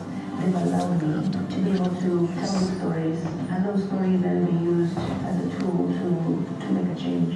They took our chance when we were at no background and said, you know what, let's keep you.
Allow me to stand because this is a presentation. I'm just going to go through what it is that you're doing with CNC, FOPICA, and Docubox, which should be able to help us understand the requirements for applications. I won't go into too much history. This was a discussion that went on then terminated into this. So we have the African, Caribbean, and Pacific European Fund, which has now been able to culminate into a partnership that will take place, and the call will be coming later. So go to the next slide. The ACP EU Fund is being implemented by the organizations of African, and Caribbean, and Pacific states, and it's financed by the EU. The ACP Culture Fund illustrates the ambition to boost the competitiveness of culture and creative industries in the ACP countries.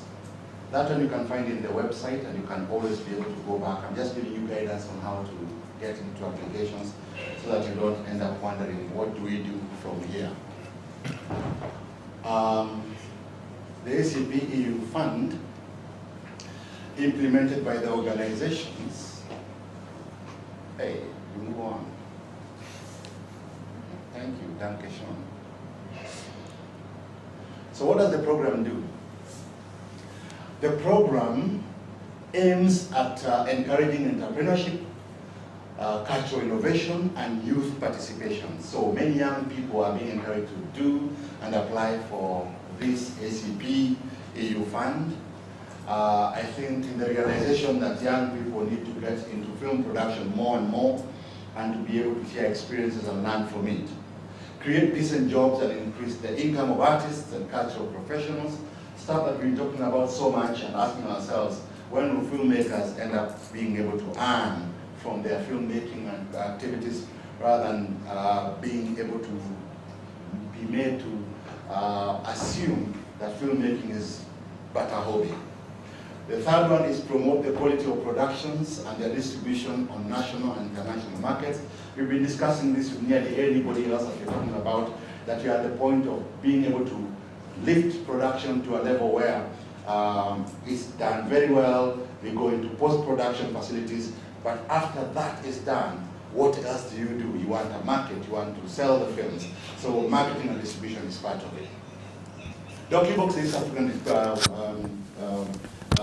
African Documentary Film Fund is an independent documentary film fund for the wider community, which provides opportunities to learn, exchange ideas, network, and benefit from a nurturing environment. We were set up in 2012, started operations in 2013. We are coming to celebrate our 9th year, and next year we'll be celebrating our 10th year, and we are hoping that this ACP fund will be a culmination of 10 years of journeying and working with filmmakers, and then now going to co-productions where the whole of Africa can cooperate, work together, and move beyond East Africa and see where the co-productions can go. Move on to the next. Docubox usually endeavors to express itself in the 3 A's of aggregate. We look at ourselves as aggregators, assessors, and allocators in the film community in East Africa, and now we are moving to the wider Africa. We usually score the world for all kinds of opportunities for our filmmaking community. We then aggregate, assess, and allocate the funds that we receive to the different film communities. So we are moving further from Kenya to the East African region and beyond. We believe in supporting East African and as well as African filmmakers to tell amazing high-impact stories. Impact is at the end of what we do. After we've done our productions, you always ask ourselves, what impact will this production have on the community where it was made, and to the community that exists in the countries where it was made, and beyond to the region and to the world. We have been able, and we are just about to finish up the issues of being able to finalize the contract signing with Centre National du Cinéma, et l'image animée, and fonds de promotion de l'industrie cinématographie and audiovisuel. I'm trying very hard. You can tell this guy is not a French guy at all. He's also he's murdering French in Zanzibar. I think he may end up burying it in Kenya. You are murdering just here a few minutes ago. Then the East African Documentary Film Fund, who is us, Docubox, with the Secretariat of the Organizations of African, Caribbean, and Pacific, ACP. So at the end of that, it then means we are ready to move on. Why are we talking about the contract signing?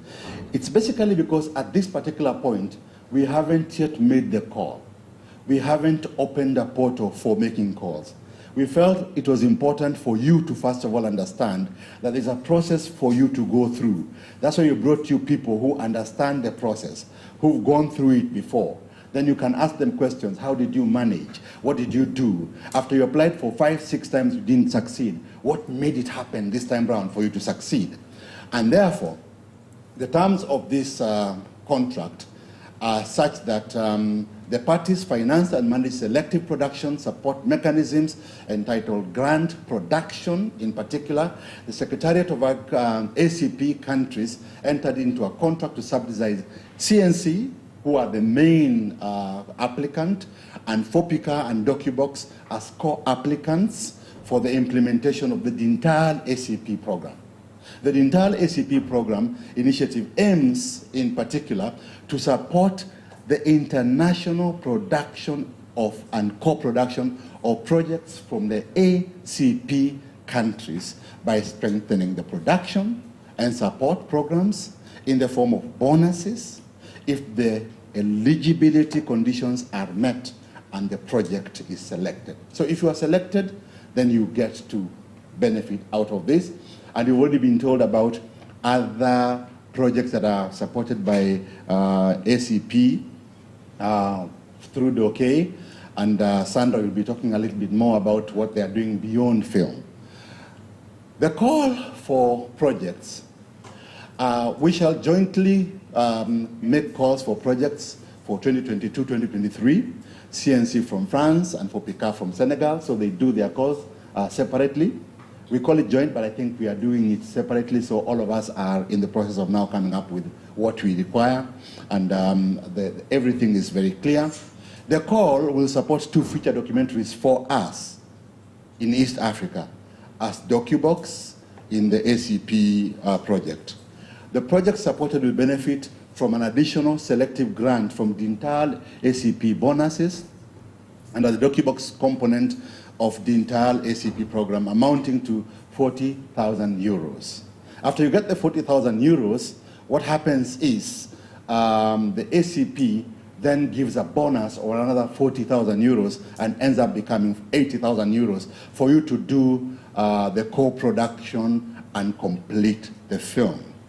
At the end, each program ends up getting the 80,000. So two projects will end up getting 80, that's 160,000 euros in a year. This year, we call it, for us, the pilot project here. When we look at the modalities, we think we need to first of all understand what is this idea that we're getting into before we get into bed with you and think of making babies. Then if you move on and we see this looks really good, then we say how many children do we go for? Is it 1, 2, or 3, or 4? So ideally, the first one is an experimental one. Then if it goes very well, we'll see whether it can go on for 4 years. Danke schön, we move on. Eligibility conditions. The director must be a national of a state located in Africa, Caribbean, and Pacific region. The work must be co-produced by at least 3 production companies. 3 established in the states located in the African, Caribbean, and Pacific region. If the work is co-produced by more than 3 production companies, the number of companies established in the countries located in ACP region must be greater than or equal to the number of companies established in countries not located there. Too much English, simply, the majority must be from the ACP countries. The ones which are not from ACP countries must be less. So the majority ACP countries. Thank you. Capacity building. We will also undertake to implement capacity building initiatives for audiovisual professionals in Africa, especially those established in East Africa. Why? Because we feel the importance of, first of all, lifting East Africa. So if you want to really succeed, we will most likely have a bit of a bias. Are you working with the Eastern African countries, or are you just going west, south, and forgetting about us? We established this for the Eastern African countries because we want to make sure that Kenya, Uganda, Tanzania, Rwanda, Ethiopia, Congo, etc., are part of benefit. Are we together? These initiatives will be in the form of workshops, master classes, technical support, which are intended for the existing genres and formats in the audiovisual sector. That is, for us, shorts, whether fiction or factual, feature films, series, animation, fiction, and documentary. I will tell you something. If it comes with an interesting doc angle, maybe Docubox may have a little bit of bias. But at the end of the day, as long as the film is a great film, if it's an animation, it will win the day. If it's a fiction, it will win the day. So don't worry, just because they are called the East African Documentary Film Fund, we won't be too biased. We'll look for the best and we'll find the best. Eligible countries. I don't have to read through everything. You just need to look at, except this country here with the DX whatever, that one doesn't exist after Cote d'Ivoire. Have you seen Congo? There is Cote d'Ivoire, there's something in between. That country doesn't exist. Have you seen Cote something, and then Ivoire? That one doesn't exist. The rest of the countries exist, so please look at what is there in Africa. Find yourself. South Africa is eligible as a co-producer, but not as a bonus applicant. Ideally, South Africa is being elevated to the CNC level, not as a co-producer. As a co-producer, not, wait, go back. Not as a bonus applicant. We will get, I think, a lot more insight into that with Gian Giuseppe, who's here also, listening in. And the Caribbean, you can see the number of countries outlined there, and then the Pacific is also there. So Africa, Caribbean, Pacific, ACP countries. Let's go to the next slide. The next slide says thank you, because I want to thank you all for being able to be here to listen to us. God bless you. I think I take this back to Sam. Thank you so much, Mudamba. I know you have a lot of questions. You just have to wait a little bit before you can ask those questions, because before that, we are going to now go to the British Council in Nairobi with Sandra Chege, who will give us some insight about the other programs that go beyond film. Right now, it was a focus on film, and right now we will see what else you can apply to the ACP fund. So do we have Sandra online? I believe we do. Yes. Hello, everybody. Can you hear me okay? Sandra, can you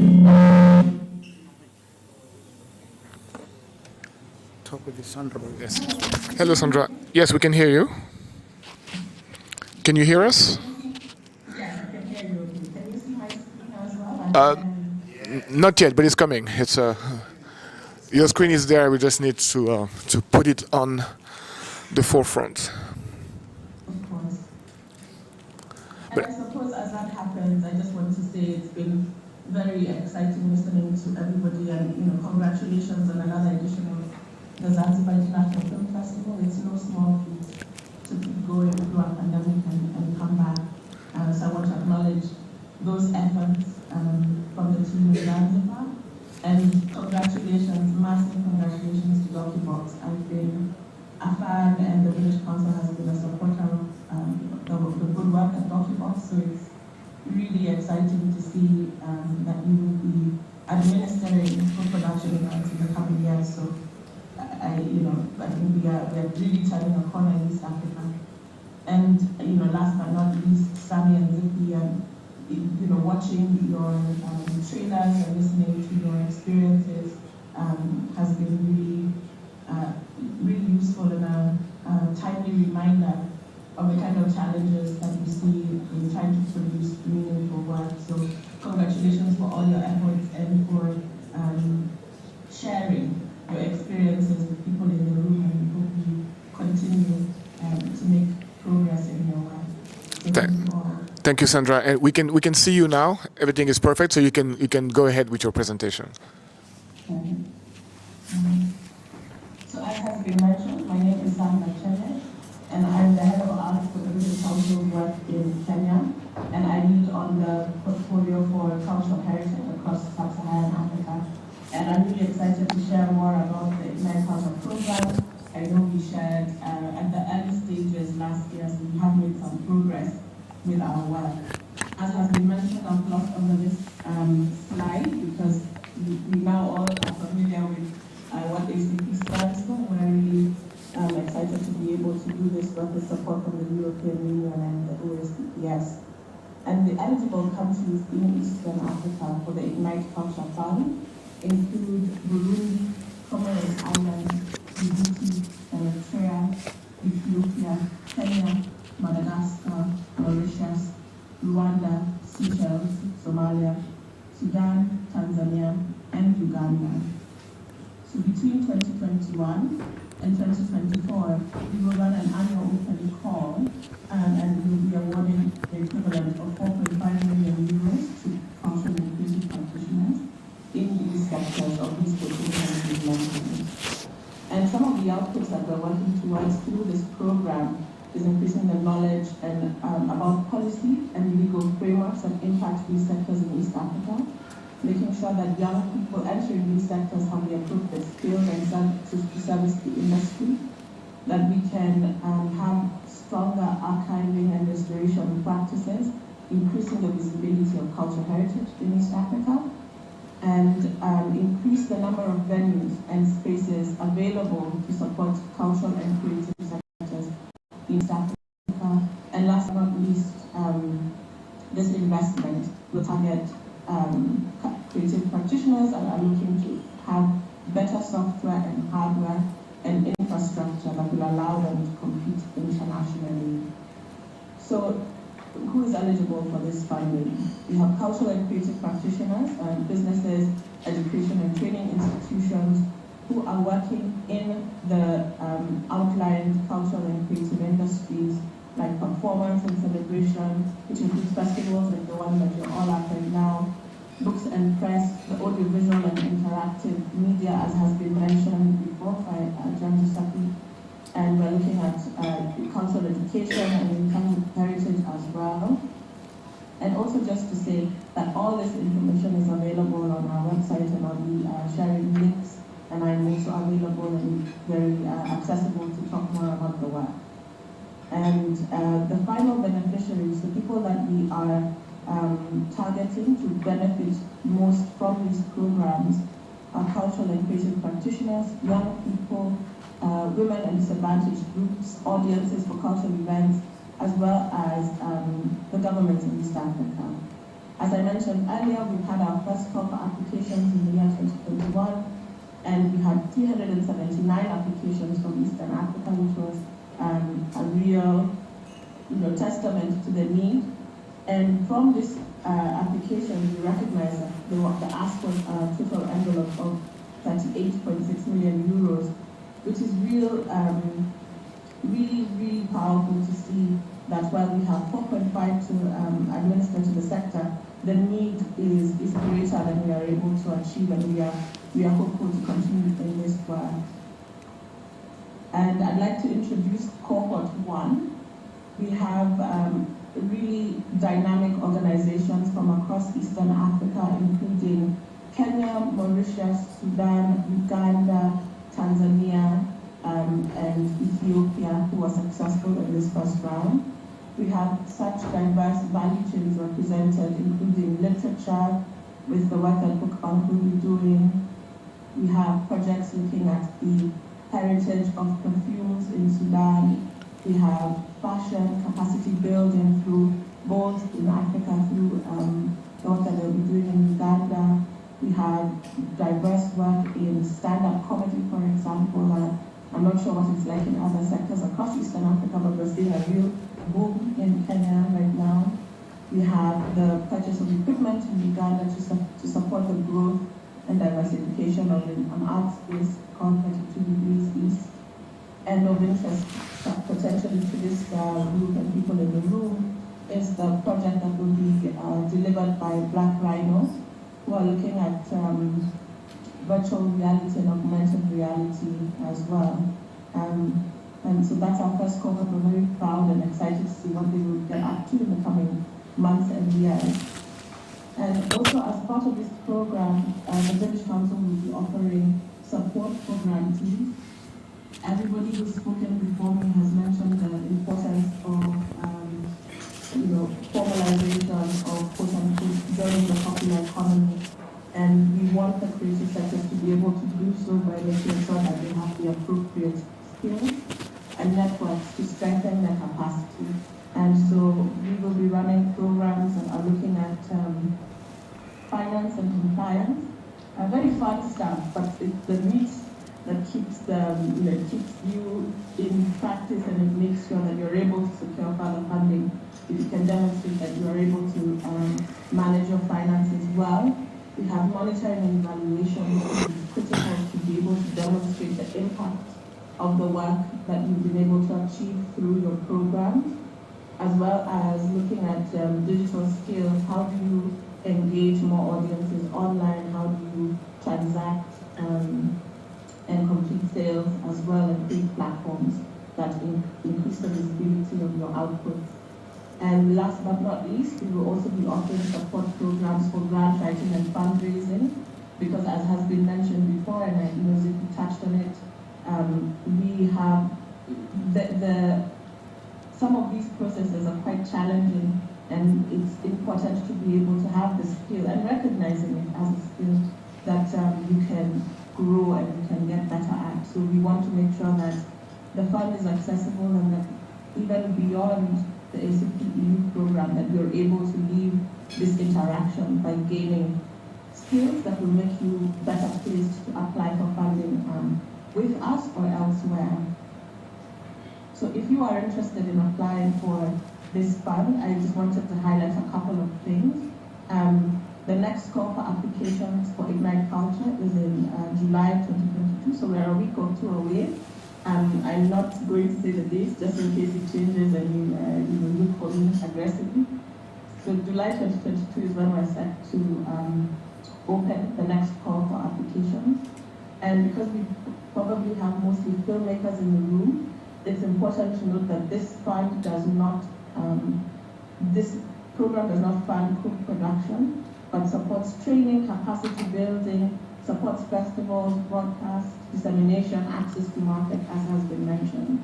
And you could think of the fund that our dear colleagues at Docubox will be running as a complementary fund. But if you want to build the skills and run training programs, this is the one for you.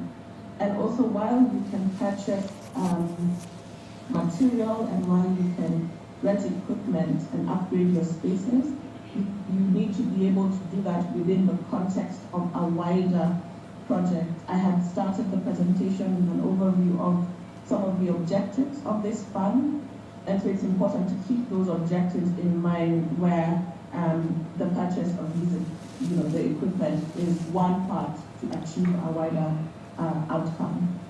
And of note is that all our funding applications are run on a platform called Submittable, which is an online platform and it's free to register on. You will be able to apply for grants from 30,000 euros up to 180,000 euros. We would really like to encourage people to apply as a group or a consortium, because we recognize that you can probably achieve more impact, share skills, build your networks across Eastern Africa by using this fund to especially to that end while sharpening your skills. But as Mudama has mentioned, and is quite similar for this one, your lead partner needs to be domiciled and registered in one of the eligible 14 countries.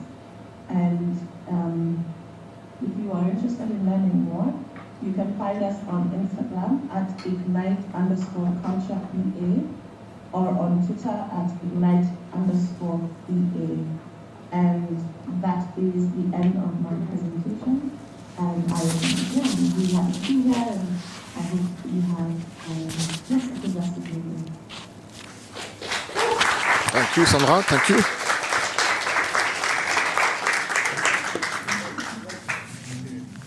Thank you so much, Sandra.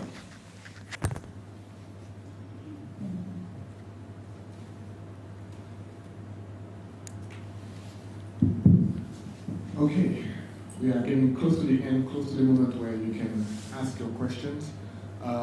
We've had some amazing and very detailed presentations about the different possibilities that are offered by the ACP through British Council, through Docubox and the other partners. I just wanted to add quickly that I work for the French Embassy in Kenya and Nairobi as the film and media attaché, and we don't have the budgets that ACP does. But we still try to contribute as well to this empowerment of creatives on the continent and in East Africa in particular. And what we do is also help and support circulation of artists, because that's also a lot of times a big obstacle. You have festivals like ZIF, and a lot of times you don't have necessarily the funds or the ability to come and meet, network with your peers. And so these are some of the areas that we try to help with at the French Embassy. So don't hesitate to reach out to me. And I know some of you already have in the room, if you are selected for a festival or something else and you don't necessarily have the funds for that, this is something that we are happy to help with. Before we get to the question and answers, because you have a few minutes left for your questions. I want to know if everybody is okay. It was not too much information all at once. Everybody's fine? You have digested your breakfast? Yes? Okay. Okay, perfect. So please remember that the questions that you have or that you may have should be addressed to, could be addressed to everybody that has spoken today. So we have, obviously, we have the new ambassador, because as he was saying, he's head of corporation, but he got promoted today, Mr. Cedric Merel. We have, just for one day, it's okay, Sunday too, so it's all right. We have John Giuseppe, who will also be able to answer your questions.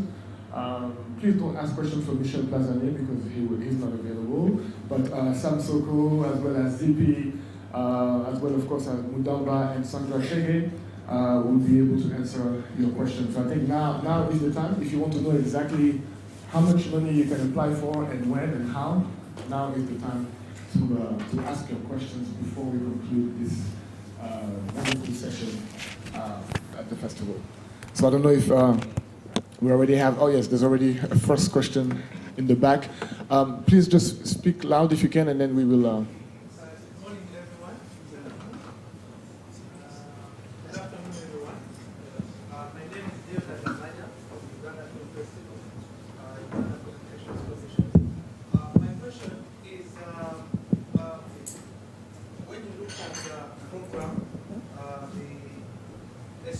ACP program, and then the one that has just been mentioned, you find that we most times ignore the governments, like when you say Ugandan government, UCC, and we believe we work through the cultural institutions like maybe no offense, like Maisha Film Lab. Probably, I'm just mentioning. Is it a strategy to avoid working with government? Is there a problem to work with them? Because I believe that this government should be involved, because they must know what it means to contribute as well to these funds. Okay, thank you for the question. Mudamba will answer, and then probably also John Giuseppe after. I'm taking this question head on, because one of the things you ought to understand is, just hold it there for people, they'll take it that side. What you have to understand is, no filmmaker, not even one, avoids government. It's government that does not give support to filmmakers. And we've said this so many times. It sounds like we are strangers in Rome. We are filmmakers and we are strangers in Rome. I hope that question is coming basically because it's required for us to clear the air. But the truth is that these guys have only finally been able to crack a little bit into support from the Kenya Film Commission, because now the Kenya Film Commission is beginning to become responsive. But when it comes to basket funds, is there any country in East Africa that can say we have a film fund that we can tap into so that we avoid it? No. So we cannot ask the question, are we avoiding government? Show us the government, show us the basket, and we'll be there tomorrow.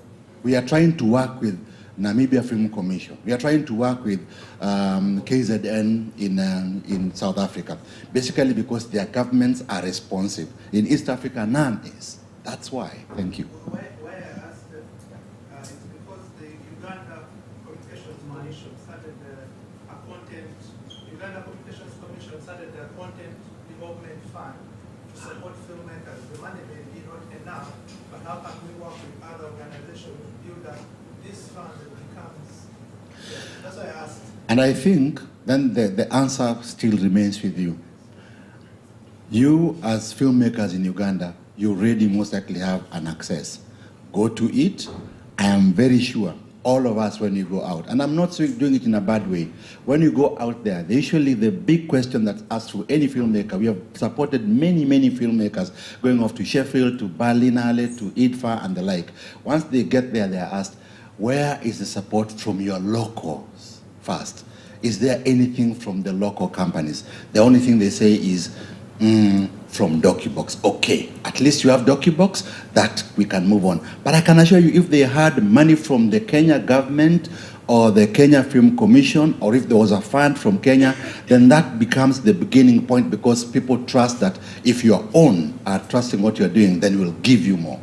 That's it. Thank you for this clear answer. Is there more questions? I see some hands. Yes, Lydia? Have the mic. Yes, go.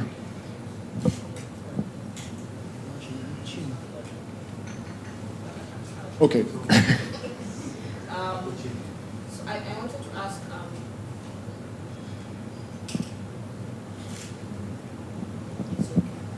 It's okay. Go ahead. So first of all, I want to say thank you all so much for your presentation. learned a lot from each of them. I had a question for the new ACP Docubox grant. So I maybe had gotten a bit muddled. Is it also open for fiction filmmakers? And then also at what stage are you eligible to apply for the fund? And I also had a question for Ignite, the Ignite fund by the British Council. It said it's not for co-productions, but it includes script writing. So it's like script writing for film. You can apply as an organization that needs funding to help you write your script. It was just written there in the wording, so which is a part of production. So that was very unclear. I think we will have an answer from Mudamba first, and then we will go to Sandra Chege, who will respond to your question. Mudamba. I was hoping Sandra would answer the question first, then they come back to me. Anyway, basically, the funds are for any genre of film. That's what we said. It starts from animation, fiction, documentary, experimental stuff, anything that just sticks and works as a great film idea and being co-produced by the eligible countries. That's it. Just to add to Lydia's question, in your presentation, the other genres were mentioned under capacity building and not under co-production. So just to clarify, somebody can apply for co-production of animation or whatever. Well, let me say this. I said earlier that there definitely will be a bias for documentary because you are mainly documentary. But you can imagine that you are struggling to support a very feeble documentary while there is a very strong fiction idea that has come through. What do? Ideally for us, we usually say, let the best idea move forward. So we know that ours is much more of doc, but if you have a brilliant idea in other spaces, I think we'll be looking at that. And then at the same time, let's be a bit, let's open our eyes to the call, because the call, once it comes on at the end of August, it will have very clear guidelines. So thank you, in case something changes. Thank you, Mudamba. I think Sandra heard the question, and then we will have her answer now. Yes, I did. Can you hear me? Hello? Yes, we can hear you. So to clarify, I did mention script writing, also recognizing that it depending on where you are and where you're from, co-production could capture very many different bits and pieces. So yes, this does fund script writing, but not co-production in the sense of being able to actually go ahead and then make the film. But I think that John Giuseppe could speak a little bit more about the ambition on how the ACP team sees these funds as different and how they can support each other. Gian Giuseppe? I'm here. Can you hear me? Yes, we can. Yes, great. Actually, the answer is simple. These two mechanisms that I was referring to, which was described by other panelists, they have a complementary approach. So the fund, the different funds that are supported by the ACP Culture Program for helping co-production, they are really, supporting at least 3 co-production partners, companies that are building together a production project. While in the second mechanism, you can be funded for all the other accompanying activities that are still a part of the production process. So it is true that, as Sandra said, we don't have to play with words, but actually there is a complementarity of approaches and of procedures.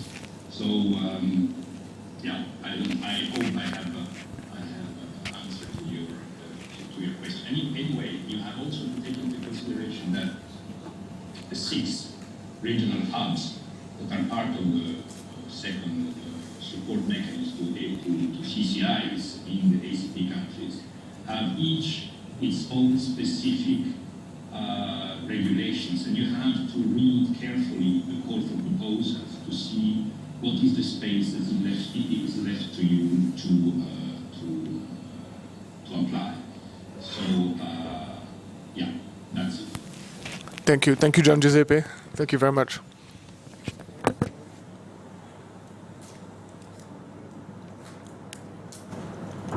Okay, we'll take more questions from the room. Yes, we have just about 10 to 15 minutes left before we conclude. So please ask your question now, because it will be too late after. Yes. I'll bring you the microphone.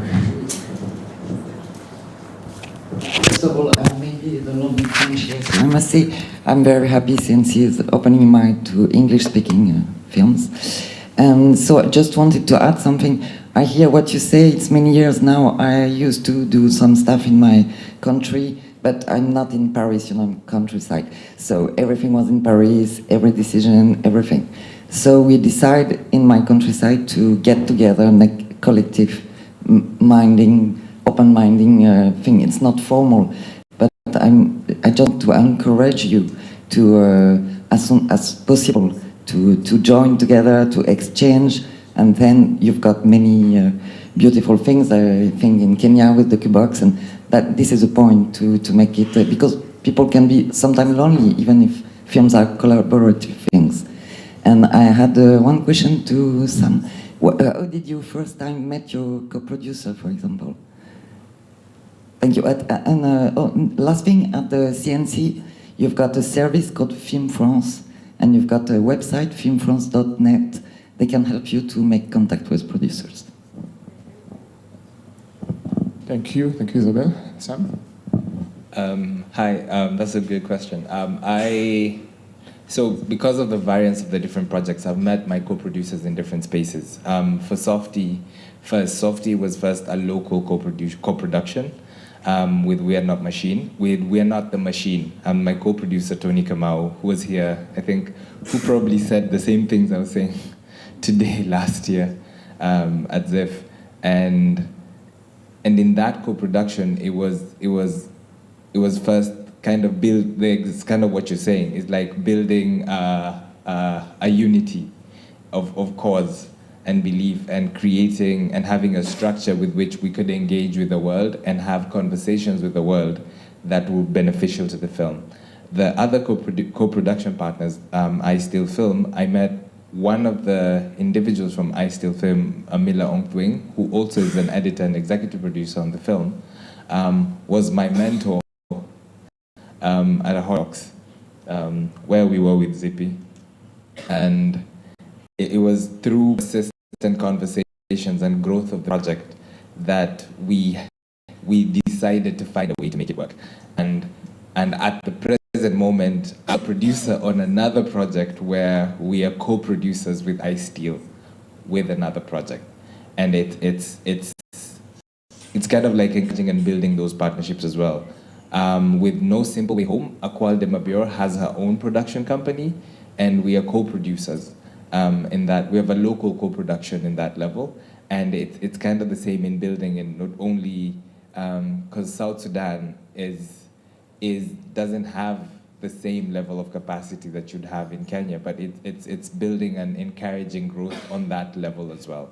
So these people are met in different spaces, but the beauty and advantage for that particularly is, I think I'd said earlier, is we have to encourage the growth, the work that we do with each other first. I think that's like the most important thing. For us to build a level of collaboration amongst ourselves and encourage investment in our spaces. I think that's another case that we have to build, and encourage people in East Africa, in Kenya, Uganda, Tanzania, to invest in our projects. And as partners as well with all the other partners that come from outside. Thank you, Sam. So we'll take the last questions so that we can wrap up. Do you have any question? It's now or never. Well, then I'll take the last question for you, Mudamba. No, because I think it's important that people who are here fully understand what they can get from this Docubox new fund.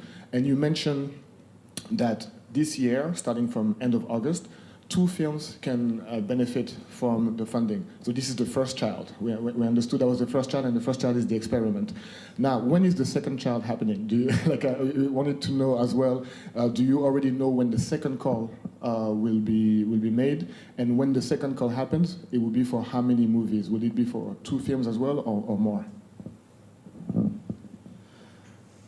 In answer to that, and I'll answer again in 2 ways because it's something else which I left at the back, which I feel I should also clarify. The reason why we call it the pilot period is basically because we want to know from you as filmmakers how this benefits you.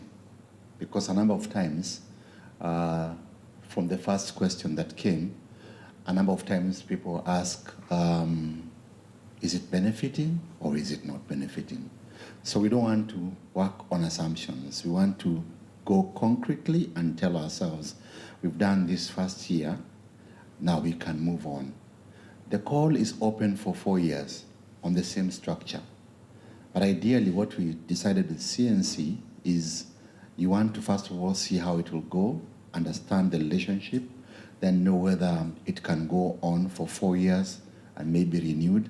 But the first year is so important to us to see how it goes. Secondly, the other thing I wanted to mention is the reason why I answered the question the way I answered the first question was basically because the space has not been ready. We had difficult dialogues happening at Ngome Kongwe. I think it was on 25th, if I'm not wrong. And during that 22nd at Ngome Kongwe. And one of the biggest issues that we were discussing at Ngome Kongwe was the issue of funding. Let me give you a bit of hope, because at times we look at ourselves and we seem to be too desperate. We are not. In Kenya, there is a film bill which could end up becoming a film act, which is being discussed. And one of the main pillars of that act is supposed to be a film fund. So apart from a film academy, which they are setting up, there's supposed to be a film fund, and then the classifier. So if the film fund comes, it will be easy for us to say we can tap into that. If for sure Uganda has a film fund, then they are ahead of us. If Tanzania will come and then also come up with a film fund, then we end up becoming, interestingly, a space which has film funds. And we are talking about widening this space. So it is not too desperate. It is not too bad. If you look at where we've come from, the future looks really bright. So I thought that should be able to clear the space so nobody feels like, oh, it's very gloomy, it's very bad, nothing's taking place. No. Some people are already listening. Even on the issue of regulation, freedom of expression and all that, we are already making strides. And this is just one of those bright moments, the lining on the cloud that I think we should take advantage of. Merci beaucoup. Thank you. It's always good to end on a note of hope. So thank you for that, Mudamba. Before we proceed to the conclusion, I would like for all of you to give a round of applause to ZP Kimundu, Sam Soko, and Mudamba. And of course, Gian Giuseppe and Sandra, especially. It's more difficult for them to stay in front of the computer for this long. So a round of applause for them. I am 100% sure that they would have preferred being in Zanzibar, but hey, we are the lucky ones. So before we conclude, and I would like to thank you all, and I will bring to the stage Buana Martin Mondo, for you to conclude this session and let us know what is planned for the rest of the this final day of the 25th edition of the Zanzibar International Film Festival. Please put your hands together for Martin Mondo.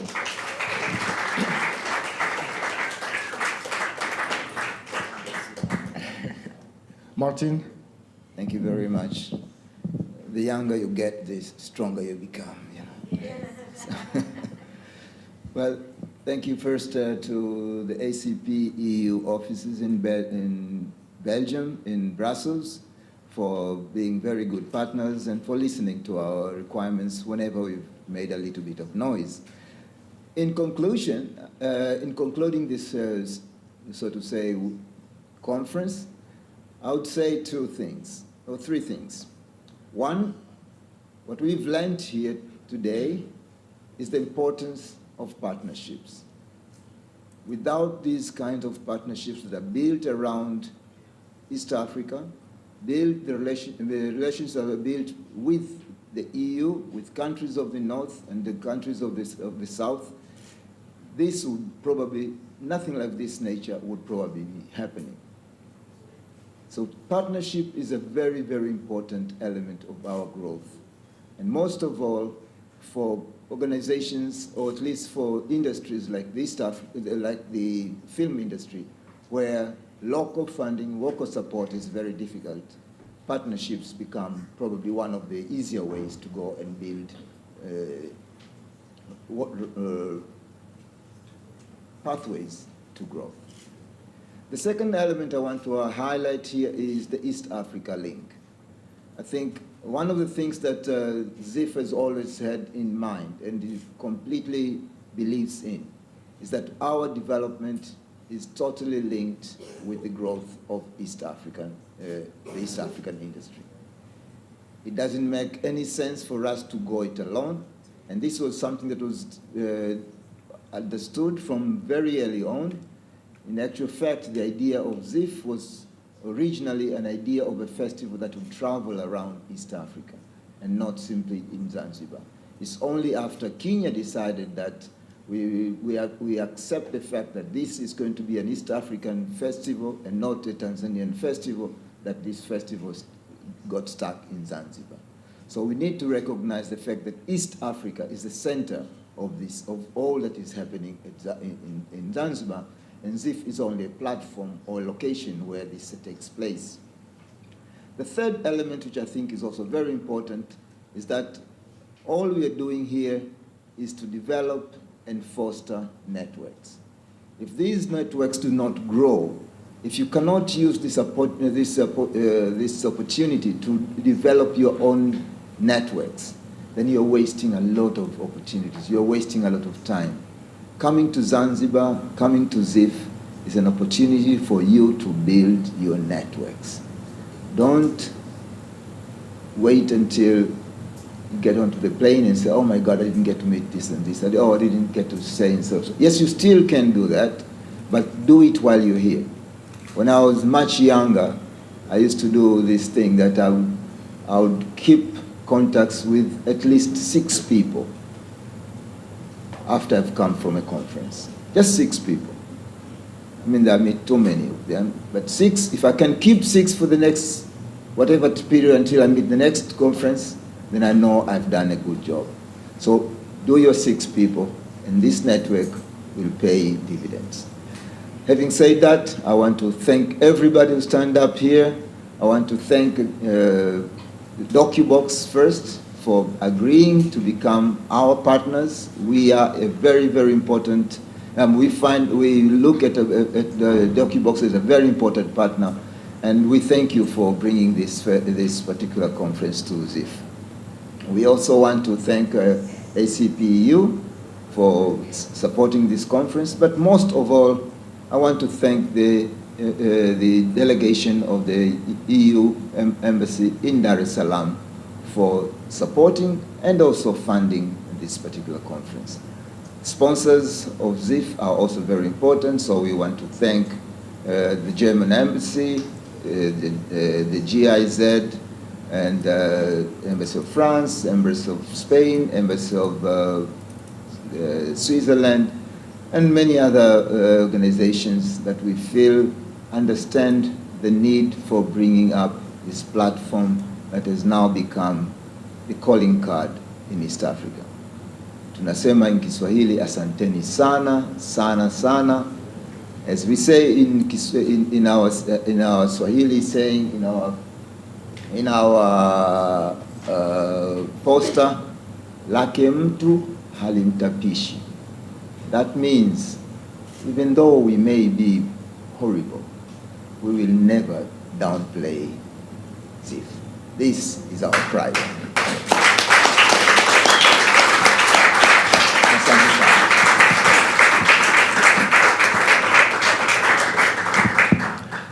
A quick announcement, because when it's over, it's actually not over. This afternoon, there's another co-production workshop happening at 3:40 at Maru Maru in the conference room. It is organized by Don Edkins, and I will encourage you to also show up for that one. It's a continuation of this conversation, and it's also something you can learn from. And also, I would give 30 seconds to 1 minute to another institution in the room that is an important one. We talked about Docubox. There's also Doc-A, Doc-A for Documentary Africa, who is also present. I want to acknowledge the presence of Mohamed Saïd Ouma. Please put your hands together for Mohamed.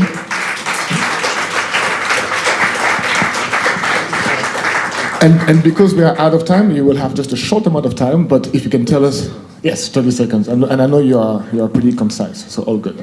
Okay, thank you very much. So just following what has been said, we also partnering with ACP, and it's project that's going to be running for all those years as well, and it's for 9 documentary projects. And we are looking for 9 feature-length documentary, and it's a mentorship program to make sure that those documentary and the producer will be able to have the necessary tools to co-produce within the ACP countries. The call has been launched and will be run till 15th of July, but we're thinking of extending the call to 31st of July, and you can go to the DK website and you'll see all the criteria and eligibility. This is a specific call for feature-length documentary project, and I would love if we do have East African applicants, because this is for the whole ACP regions, and we are working with other funds, so we'll have FONSIC from Ivory Coast, the newly funds from Rwanda and Ghana, OIF, Organisation Internationale de la Francophonie, and the CLAP ACP2 program. So documentary producer, please apply with feature length. So the criteria are very simple: 140,000 K minimum budget, feature length, and then you can get into this mentorship program to make sure that you get access to market, you get access to those funds, and even more. Thank you.